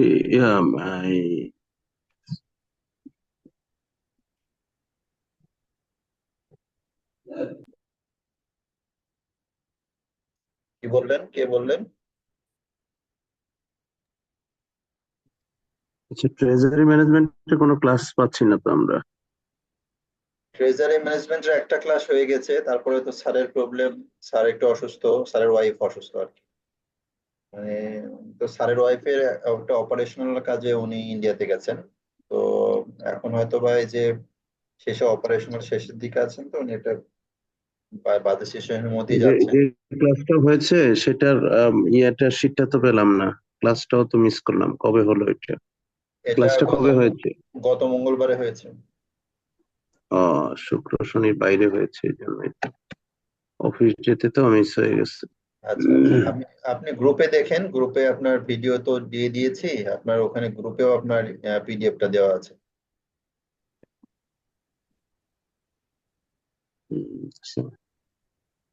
মেইলে দেন নাই আমাদের ইমেল গুলিতে? না, মেইলে দেওয়া হয়নি, সরি, গ্রুপে দেওয়া আছে, আপনি গ্রুপ থেকে নিন। আমরা ঠিক আছে। একটু নেটের বাইরে চলে গিয়েছিলাম, একটু মোবাইল দিয়ে কানেক্ট করেছি। তা আছেন আপনারা? মিজান, জি স্যার, আছি স্যার। আপনার ওখানে একটু নেটের সমস্যা, মোবাইল কারেন্ট চলে গেছে স্যার। হ্যাঁ না, কারেন্ট চলে গেছে। ও আচ্ছা আচ্ছা আচ্ছা। আমি মোবাইল থেকে কানেক্ট করেছি, এখন কি আপনারা শুনতে পাচ্ছেন কিনা? জি স্যার, শুনতে পাচ্ছি। শোনা যাচ্ছে? জি তাহলে স্যার, আমরা জি। শেষের দিকে জি আমরা স্যার। আস্তে আস্তে আমরা আমরা নেক্সট ইয়েতে যাই। আমরা বলছিলাম যে এফওবি, সিএফআর এবং সিআইএফ এই টার্মগুলি মোস্টলি ইউজ হয়। এই টার্মগুলোর ক্ষেত্রে আমরা কি কি ধরনের বায়ার এবং সেলারের অব্লিগেশন আছে, আমরা একটু ডিটেলস এখানে, অন্য যে 11টার ক্ষেত্রে তো আমরা ডিটেলস আলাপ করি নাই, আমরা এই তিনটার ক্ষেত্রে একটু ডিটেলস আলাপ করতে চাই, কারণ এগুলো কমনলি ইউজ হয়। সো আমাদের এগুলো জানা দরকার যে কোনটার ক্ষেত্রে বায়ারের কি রেসপন্সিবিলিটি এবং সেলারের কি রেসপন্সিবিলিটি আছে। আমরা বলছি যে এফওবি মানে ফ্রি অন বোর্ড, এফওবি মানে ফ্রি অন বোর্ড। তো আপনারা যদি একটু চিন্তা করেন, নামটার ভেতরেই কিন্তু এখানে আপনারা বুঝতে পারবেন যে এক্সপোর্টারের কি দায়িত্ব এবং ইম্পোর্টারের কি দায়িত্ব। ফ্রি অন বোর্ড মানে হলো এক্সপোর্টার তার দায়িত্বে মালটা যেই শিপে উঠানোর কথা, ধরেন বাংলাদেশ থেকে একটা মাল নিউ ইয়র্কে যাবে, চিটাগাং পোর্ট থেকে বলা আছে চিটাগাং পোর্ট থেকে কোন শিপিং লাইনে যাবে সেটাও ধরেন বলা আছে, এলসির ভেতরে সেটা বলা ছিল। আমরা ওই টার্মস এন্ড কন্ডিশন অনুযায়ী আমি মাল তৈরি করব, মাল তৈরি করার পরে এবার আমি মাল আমার লোকাল ট্রান্সপোর্টে করে, এবার ট্রেনে হোক ট্রাকে হোক যেভাবে হোক আমি চিটাগাং পোর্ট পর্যন্ত মালটা নিব। নেওয়ার পরে ওখানকার যে কাস্টমস ডিউটি আছে সমস্ত ফর্মালিটি কমপ্লিট করার পরে মালটা আমি জাহাজের উপরে উঠাই দিব। জাহাজের ডেট পর্যন্ত যখন মাল উঠাবে, জাহাজ কোম্পানি যখন, ক্যাপ্টেন যখন রিসিভ দিবে যে হ্যাঁ আমরা মাল বুঝিয়ে পাইলাম, এই মাল ডিটেলস এলসিতে যে মাল ছিল হুবহু ওই জিনিসই তারা পেয়েছে, এটা যখন তারা থাকবে, এই যে কন্ডিশনটা এই পর্যন্ত হলো সেলারের দায়িত্ব। আল্লাহ না করুক এর ভেতরে যদি মনে করেন কোনো দুর্ঘটনা ঘটে, মালটা উৎপাদন করার পরে মাল ঢাকা থেকে চিটাগাঙে যাবে, রাস্তার মধ্যে ট্রাকটা উল্টায় পড়ে গেল, ট্রাকটা মনে করেন আগুন ধরে গেল, চুরে নিয়ে গেল, যাবতীয় প্রবলেম, মাল ইমেল চিটাগাং পর্যন্ত চলে গেল, চিটাগাঙে জাহাজে উঠানোর সময় মালটা ট্রেন থেকে জাহাজে পড়ে গেল, সমস্ত দায় দায়িত্ব কিন্তু এক্সপোর্টারের, ইম্পোর্টার কোনো দায়িত্ব নেবে না। তাহলে মালটা যখন জাহাজ কর্তৃপক্ষ যখন বুঝিয়ে পাইলাম মর্মে তারা সার্টিফিকেট ইস্যু করবে, দেন এক্সপোর্টারের দায়িত্ব শেষ হবে। অর্থাৎ এক্সপোর্টারের দায়িত্ব হলো ওই পর্যন্ত মাল নেওয়া, তার রেসপন্সিবিলিটি ওই পর্যন্ত, এবং ওই পর্যন্ত যাইতে যত খরচ আছে সমস্ত খরচগুলো এক্সপোর্টার বহন করবে।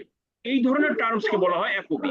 আমরা বাংলাদেশ থেকে যে সমস্ত মাল এক্সপোর্ট করি ম্যাক্সিমাম মাল কিন্তু আমরা এফওবিতেই, আমরা যে বলি এফওবি ভ্যালু, এফওবি ভ্যালু মানে ওই খরচগুলোকে ধরার পরে পার ইউনিটের যে দামটা আমরা আঁকি, এই দামটা হলো এফওবি ভ্যালু। তাহলে এরপরে এখন জাহাজ ফাইনালি ডেস্টিনেশনে যাবে কি যাবে না, যদি রাস্তার মধ্যে মালটা কোনো কারণে আপনার চুরি হয়, জাহাজ যদি ডুবে যায়, আগুনে পড়ে যায়, এক্সপোর্টারের কোনো দায়ী দায়িত্ব নাই, পুরো দায়ী দায়িত্ব হলো ইম্পোর্টারের।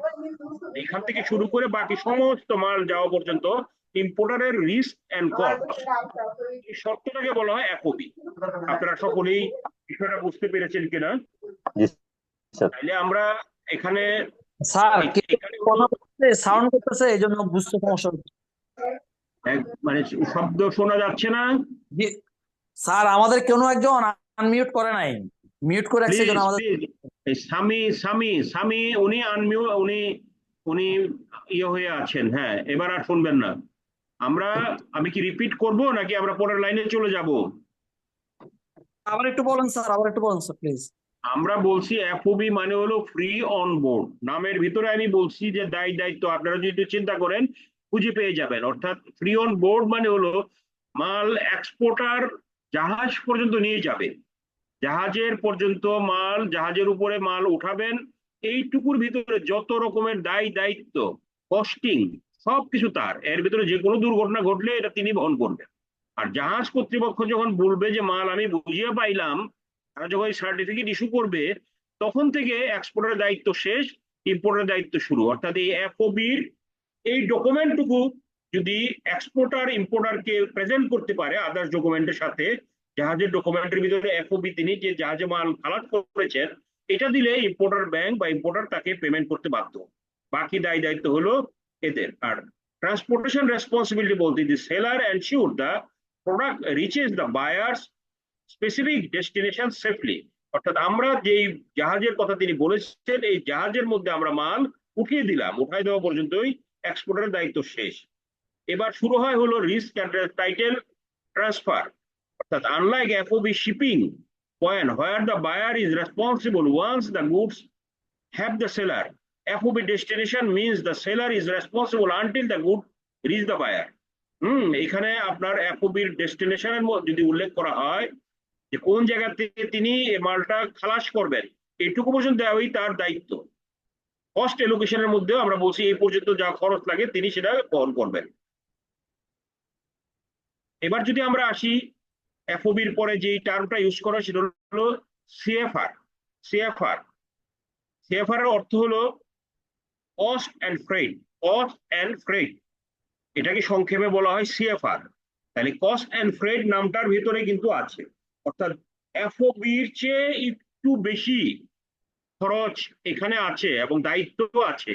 অর্থাৎ এফওবি হলো জাহাজের মধ্যে মাল উঠানো প্লাস জাহাজের ভাড়াটাও এক্সপোর্টার বহন করবে। যদি সিএফআর এর মাল কোট করা হয়, যেটা আমি প্রাইস যদি কোট করি অ্যাজ পার সিএফআর, তাহলে এক্সপোর্টারকে চিন্তা করতে হবে যে তিনি জাহাজ পর্যন্ত মাল উঠাবেন এবং টোটাল জাহাজের ভাড়াটাও তিনি বহন করবেন। করে তার কস্টিং কত যায় এন্ড দেন তার প্রফিট কত সেটাকে ধরে যখন তিনি প্রাইস কোট করেন সেটাকে বলা হয় হলো সিএফআর ভ্যালু। স্যার ফ্রেড কস্টটা কি আন্ডারস্ট্যান্ড? বলবেন? হ্যাঁ, স্যার ফ্রেড কস্টটা আলাদাভাবে কি বোঝাচ্ছে? ফ্রেড তো আমরা সাধারণত বুঝি যে কোনো কিছু নষ্ট হয়ে যাওয়া বা না না না না না না না, ফ্রেট বলতে বোঝায় জাহাজের ভাড়া। জাহাজ ভাড়ার নাম হলো ফ্রেট। ফ্রেট ফ্রেট হলো ওকে জাহাজের ভাড়া। জাহাজের ভাড়া এবং সিএফআর শুধুমাত্র জাহাজের ক্ষেত্রে এই টার্মটা ব্যবহার করা হয়। আমরা 4টা টার্ম দেখেছিলাম জাহাজের ক্ষেত্রে ব্যবহার করা হয়, এই 4টার মধ্যে একটা সিএফআর। ফ্রেট বলতে জাহাজের ভাড়াকে বলা হয় ফ্রেট ইংলিশে। তাইলে এখানে জাহাজের ভাড়া বহন করবেন এবং জাহাজ পর্যন্ত মাল উঠানো এবং সমস্ত খরচ রিস্ক তার।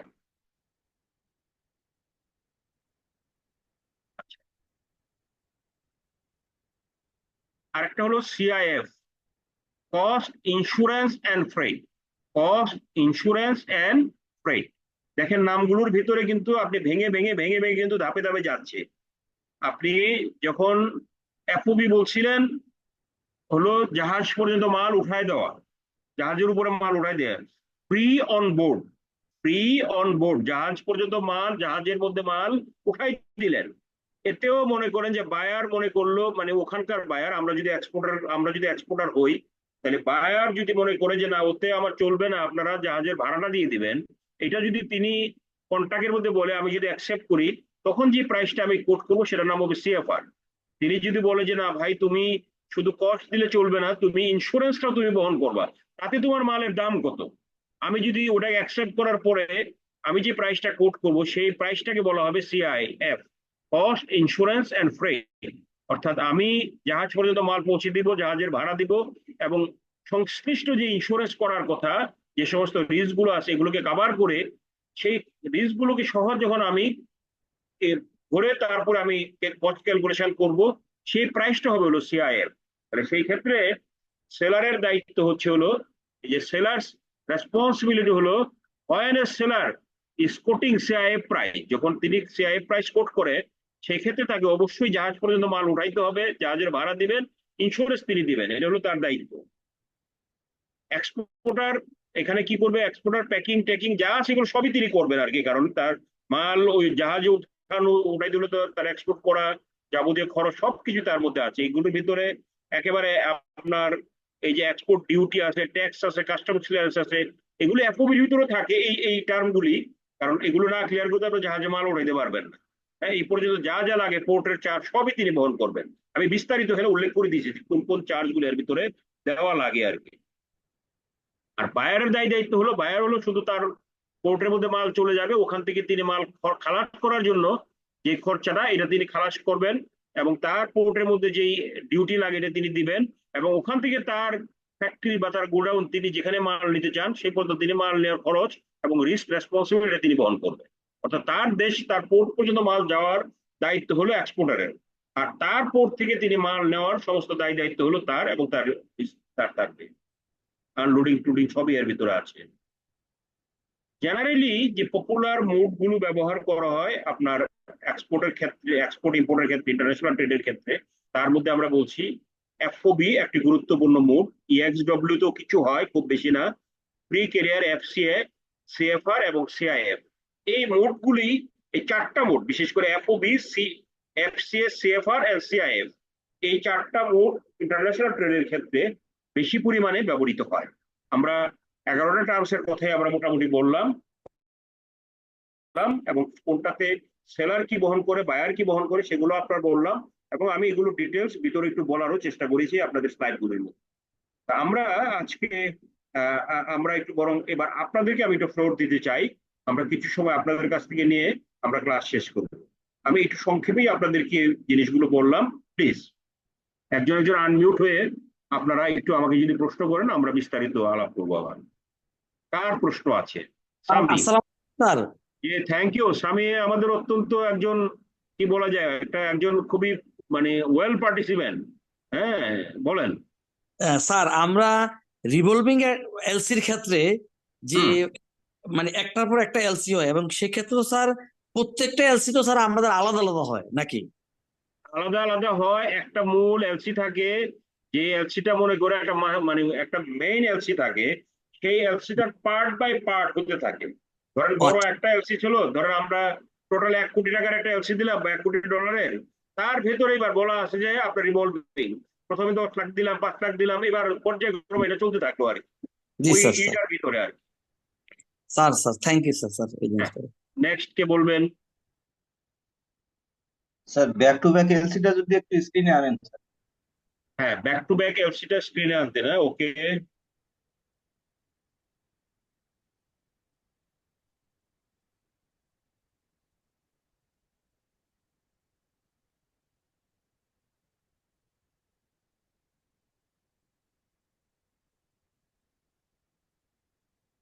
প্রথম দিকে দেখতেছি বোধহয় আর একটু।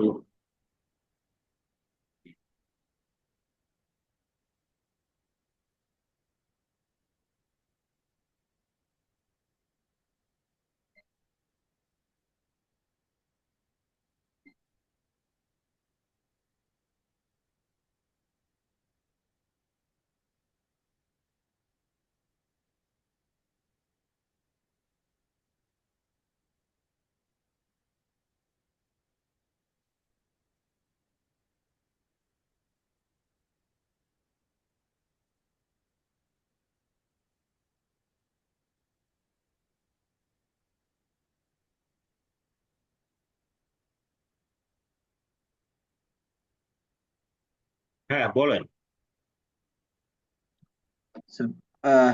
ব্যাক টু ব্যাক এলসি যে ল্যাঙ্গুয়েজটা আমি দেখছি স্যার, আমার একটু বুঝতে একটু সমস্যা হচ্ছে, আপনি নিজের মতো করে একটু কাইন্ডলি বলবেন। না, আমরা বলছি যে back to back later in essence is used, মানে এটা এই শব্দটা ব্যবহার করা হয়, মানে তার ফ্লেভার বলেন, এসেন্স মানে যাই বলেন। তো ইম্পোর্ট দ্য ইনপুট, ইনপুট মানে হলো আমাদের যে পণ্যগুলো দরকার পড়ে আর কি, মানে আউটপুটের জন্য যে যেই দ্রব্য দরকার হয় সেটা হলো ইনপুট গুলি, generally on credit terms up to 180 days. সাধারণত আমরা বলছি যে ব্যাক টু ব্যাক এলসিটা কখন করি, আমরা করি হলো ধরেন আমেরিকা থেকে আমরা একটা এক্সপোর্ট অর্ডার পাইলাম, আমরা। এবার এই এক্সপোর্ট অর্ডার এক্সিকিউট করার জন্য আমাকে একটা ইম্পোর্ট এলসি করতে হবে, ইম্পোর্ট করতে হবে মাল। তারা যে মালগুলো চেয়েছে সেই মালগুলি সবগুলি মনে করেন যে ফরেন মাল, বা এর মধ্যে ভালো কিছু মাল ফরেন আইটেম। তারা বলেছে যে ওই রকম কাপড় লাগবে, ওই রকম সুতা লাগবে, ওই রকম বাটন লাগবে, যেগুলো আমার দেশে আমরা পাই না, আমরা লোকালি পারি না। বাধ্য হয়ে তখন আমার ওই মালগুলি আনার জন্য, এই ইনপুট গুলি আনার জন্য, ওই আমার এখানে আউটপুটটা কি, আউটপুট হলো আমার শার্ট, এটা আমি এক্সপোর্ট করবো, এটাও মনে করেন একটা এক্সপোর্ট আইটেম, এটা গার্মেন্টস এর। এটার জন্য যেই কাপড়টা দরকার, এই কাপড়টা একটা কিন্তু একটা ইনপুট, হ্যাঁ একটা ইনপুট। তাহলে ইনপুটটা আমাকে ইম্পোর্ট করতে হবে। ইম্পোর্ট করার জন্য আমার, সে ধরো আমি একটা ডলার পেলাম, 1 কোটি ডলারের এক্সপোর্ট অর্ডার পাইলাম, তার এগেনস্টে দেখা যাচ্ছে যে আমাকে মনে করে যে 70 লক্ষ ডলারের মাল ইম্পোর্ট করতে হবে। তাহলে আমার কাছে তো এত টাকার মার্জিন দেওয়া বা এত টাকার সিকিউরিটি দেওয়া আমার ক্ষমতা নাই। আমার ক্ষমতা হলো আমি এক্সপোর্ট করার জন্য একটা এলসি পাইলাম, এলসি তো যে কাউকে কিন্তু তারা দেয় না। এক্সপোর্ট এলসি পাওয়া মানে হলো যিনি পাচ্ছেন তার সেই সক্ষমতা আছে, তার সেই ক্যাপাসিটি আছে, এই সমস্ত কোম্পানিকে তারা দেখার পরেই তারা কিন্তু একজনের নামে এই এক্সপোর্ট এলসি দেয়। আমার সেই সক্ষমতা আছে, সবই আছে, কিন্তু আমার ক্যাশ ওই পরিমাণে নাই যে যে টাকা দিয়ে আমি ইম্পোর্ট করব, অথবা আমি এই টাকাগুলো এখানে লাগাইতে চাই না। তাইলে আমি আমার ব্যাংকের আমি বললাম যে তোমরা এই যে আমার দেখো 1 কোটি ডলারের যে একটা এক্সপোর্ট এলসি আছে, এই এলসিটা তোমাদের কাছে তোমরা লেন রাখো, এবং তোমরা পেমেন্ট পাইতে 6 মাস পর্যন্ত দেরি হতে পারে, কারণ আমি এই মাল আনবো, আনার পর আমি তৈরি করব, করার পর আমি বিক্রি করব, বিক্রি করার পর আমার পেমেন্ট আসবে। সেই পেমেন্ট থেকে তোমরা তোমাদের পাওনা টাকা রাখার পরে বাকি যেটুকু আমার থাকবে এইটুকু তোমরা আমার কারেন্ট অ্যাকাউন্টে দিবা। মানে তার যে কস্টিংটা, ইম্পোর্ট করার যে খরচাটা, ব্যাংক এটাকে তারা রাখার পরে বাকি টাকা তারা আমাদেরকে দিবে। তার এটা প্রক্রিয়াটা হইতে অনেক সময় লাগবে, এটা সাধারণত 6 মাস পর্যন্ত হতে পারে আর কি, আপ টু 180 ডেজ। হ্যাঁ, এটা আমি তার কাছ থেকে 180 দিনের সময় চেয়ে নিচ্ছি যে তোমার এই পেমেন্ট হইতে হইতে 6 মাস পর্যন্ত সময় লেগে যেতে পারে। হ্যাঁ, সেটাই বলা হয়েছে যে অন ক্রেডিট বাকিতে আমাকে দিচ্ছে terms up to 180 days on the strength of the foreign LC receive. যে এলসিটা আমি পাইলাম এটা হলো তার স্ট্রেংথ, সে জানে এই এক্সপোর্ট করার পর এক্সপোর্ট প্রসিডে এই ব্যাংকের কাছে আসতে হবে, এটা অন্য কোথাও যাওয়ার কোনো উপায় নাই, সুতরাং সে আলটিমেটলি পেমেন্ট পাবেই আমি এক্সপোর্ট করলে। স্যার বুঝতে পারছি, কিন্তু এখানে একটা এই প্রশ্ন আর থেকে যায় স্যার, যদি এবং আরেকটা ওই সাথে আরেকটা ছোট্ট আমি বিষয় একটু বলে রাখি, এখানে লেসটাও আপনাদের বুঝতে হতে পারে যে demand loan will be created in case of export failure. আমি এক্সপোর্ট যদি মনে করেন, আগে তো আমাকে ইম্পোর্ট করে মাল আনলাম, আনার পরে যে সব সময় 100% ক্ষেত্রে তো মাল এক্সপোর্ট নাও হতে পারে, পুরাটা হ্যাঁ না হ্যাঁ হতে পারে, টোটালটাও না হতে পারে। তাইলে আলটিমেটলি আমি পেমেন্ট তো হয় টোটালি পেমেন্ট পাইলাম না, অথবা আমি পার্ট পেমেন্ট পাইলাম। তাইলে এবার তো ব্যাংক আমাকে যে ইম্পোর্টের জন্য যে ফেসিলিটি দিয়েছিল এটা তো সে মিট করতে পারবে না। তো মিট করতে না হুম পারলে তখন তিনি কি করেন, তখন আপনারা এই যে ডিমান্ড লোনের কথা শোনেন। ডিমান্ড লোন কিন্তু শব্দটা ইউজ হয় ম্যাক্সিমাম হলো যে ক্ষেত্রে ইম্পোর্ট করার পরে এই ইম্পোর্ট পেমেন্ট যখন ইম্পোর্টার করতে পারে না, তখন ইম্পোর্টারের নামে একটা লোন ক্রিয়েট করা হয়, ফোর্স লোন বলা হয় এটাকে। ফোর্স লোন ক্রিয়েট করে এই লোনটাকে বলা হয় ডিমান্ড লোন। এই ডিমান্ড লোন হলো যে loan which is repayable on demand. অর্থাৎ মাল মানে আমার কাছে ডকুমেন্ট চলে আইলো বা মালও চলে আসলো কোনো ক্ষেত্রে, কিন্তু আমার ইম্পোর্টার নিল না, সেই ক্ষেত্রে তার হয়ে তো আমাকে পেমেন্ট করে দিতে হচ্ছে।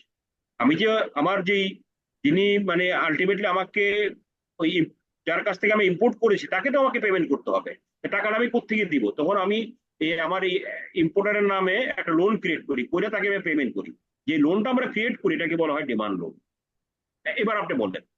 স্যার আমার একটা মানে কোশ্চেন ছিল। ডিমান্ড, না, আমাদের তরিকুল ইসলাম সাহেবের একটু কোশ্চেন আছে, ওটা আমরা শুনি, তারপর আমরা আপনার সালামির কাছে যাই। স্যার তরিকুল, হ্যাঁ। আপনি যখন মাল যদি আহ, আমরা পাঠাইতে না পারি, যখন হুম কমপ্লিট হইলো না, তখন আমরা হুম যে ব্যাক টু ব্যাক এলসি দিলাম হুম 180 দিনের মেয়াদে, হুম এখন জি। তখন ওইটা ফিল আপ করার জন্য কি আমরা ডিমান্ড লোন ক্রিয়েট করবো? আমি বলছি যে ডিমান্ড লোন ব্যাক টু ব্যাকের ক্ষেত্র হতে পারে, শুধু ইম্পোর্টের ক্ষেত্রেও কিন্তু আমরা আমরা ডিমান্ড লোন ক্রিয়েট করি। ধরেন ব্যাক টু ব্যাক ভুলে গেলেন, আমি বিদেশ থেকে মাল আমাদের দেশে মনে করেন গাড়ি ইম্পোর্ট করবো। এই যে এখন কমলা পোর্টে আপনাদের প্রচুর পরিমাণে গাড়ি পড়ে আছে, যিনি এলসি খুলেছিলেন তিনি আর গাড়িটা নিচ্ছেন না। মানে যে কোনো কারণেই হোক না কেন, যে কোনো কারণেই তিনি দেখলেন যে এখন গাড়ির যে বাজার, তিনি মাল ছাড়ানোর পরে ডিউটি দেওয়ার পরে এই গাড়ি তিনি ওই দামে বিক্রি করতে পারবেন না। এই যে আমাদের এখনো দেখছেন যে বড় বড় যে গাড়িগুলো, অর্থাৎ খুবই কস্টলি গাড়ি, অনেকগুলো গাড়ি আমাদের এমপিরা আনছে, হ্যাঁ, এগুলি ওনারা তো ডিউটি ফ্রিতে আনছিল, দাম হলো মূল দাম হলো 1 কোটি টাকা। সেই গাড়ির হলো আবার 800% হলো ডিউটি। 800% ডিউটি দিলে আরো আরো 8 কোটি টাকা ডিউটি দিতে হবে 1 কোটির এগেনস্টে, 9 কোটি। এখন ওই এমপি সাহেবরা মনে করেন এই গাড়িটা নিলেন না, বা তার জন্যই মনে করেন প্রযোজ্য হলো, তিনি আর এখন এমপি নাই, সুতরাং তিনি তারই নর্মালি নেওয়ার কথা উইথ দ্য ডিউটি।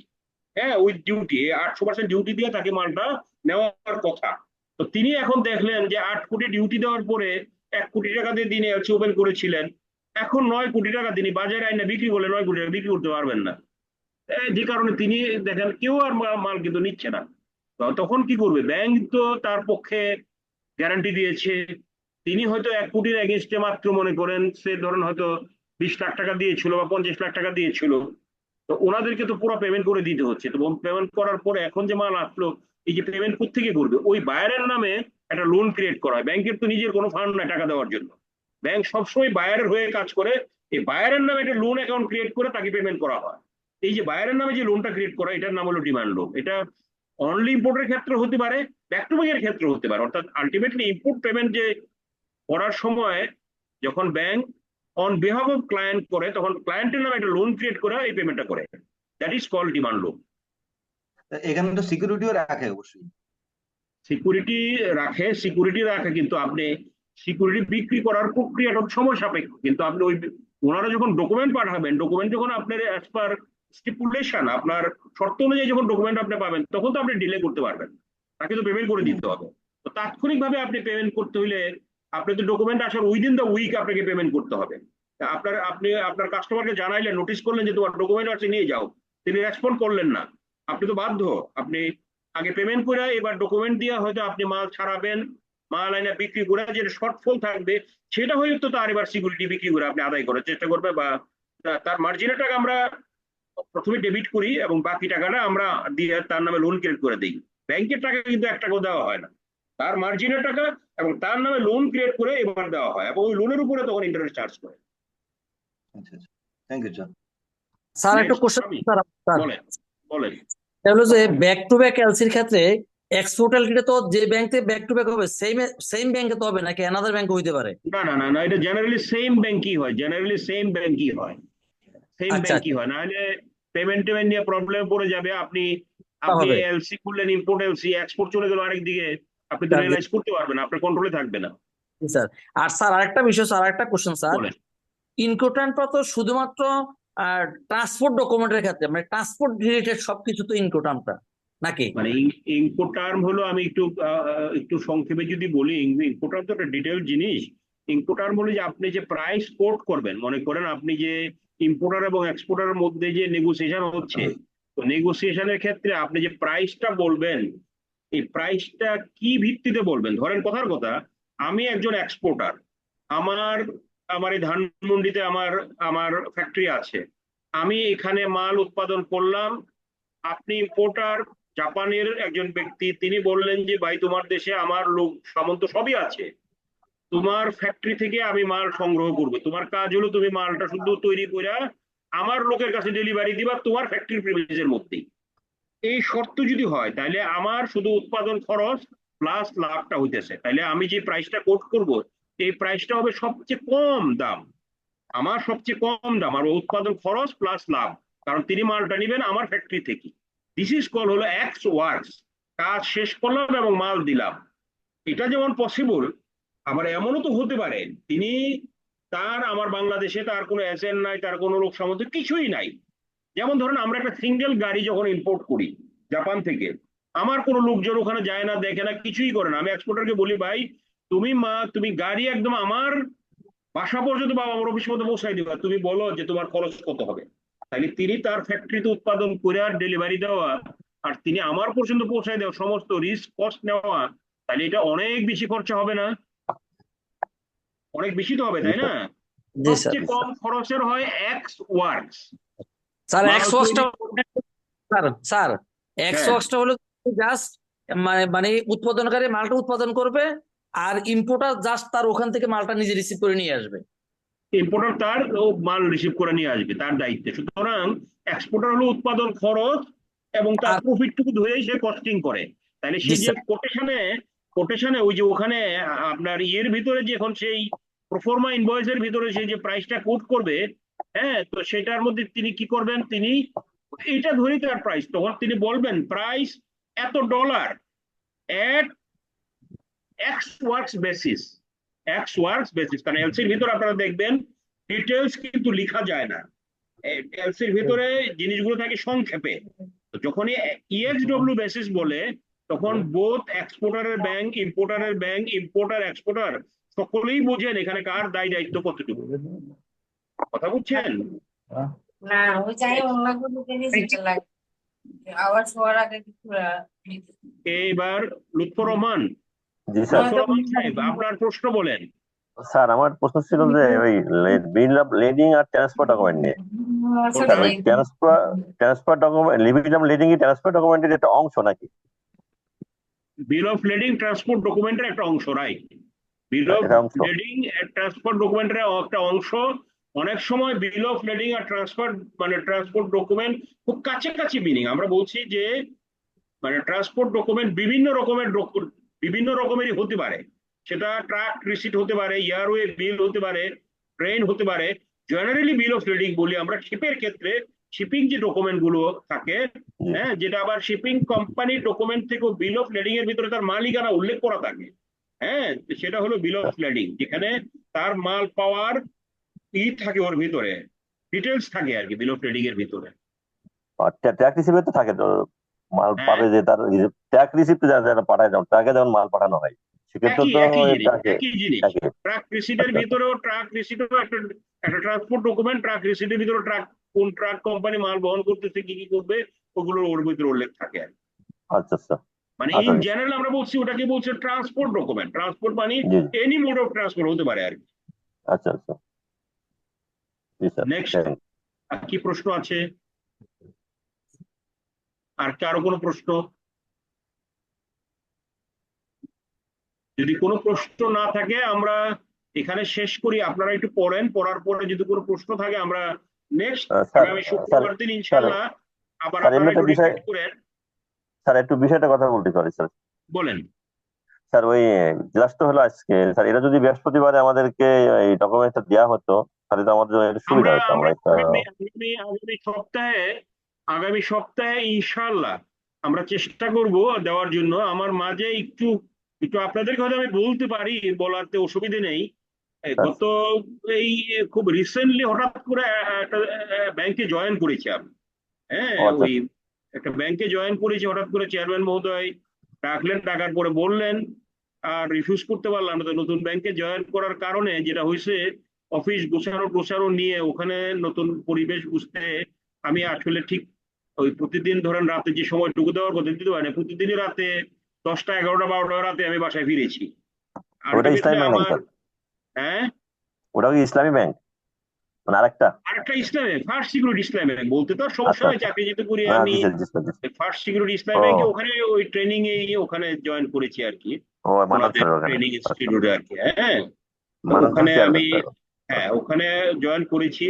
তো যে কারণে একটু ব্যস্ততার মধ্যে ছিলাম। আশা করি এই সপ্তাহে আগামী বৃহস্পতিবার নাগাদ আপনাদেরকে আমি ডকুমেন্ট গুলো দিতে পারবো, কোনো অসুবিধা হবে আচ্ছা না। আচ্ছা হ্যাঁ, একটু আচ্ছা জি স্যার। কিছুটা একটু অফিস টফিস বুঝে নিয়েছি আর কি। হ্যাঁ, আচ্ছা আচ্ছা জি স্যার। তো থ্যাংক ইউ ভেরি মাচ। হ্যাঁ, থ্যাংক ইউ। জি স্যার। আর আসসালামু আলাইকুম রহমতুল্লাহ। ওয়ালাইকুম আসসালাম রহমতুল্লাহ। আসসালামু আলাইকুম, আল্লাহ হাফেজ।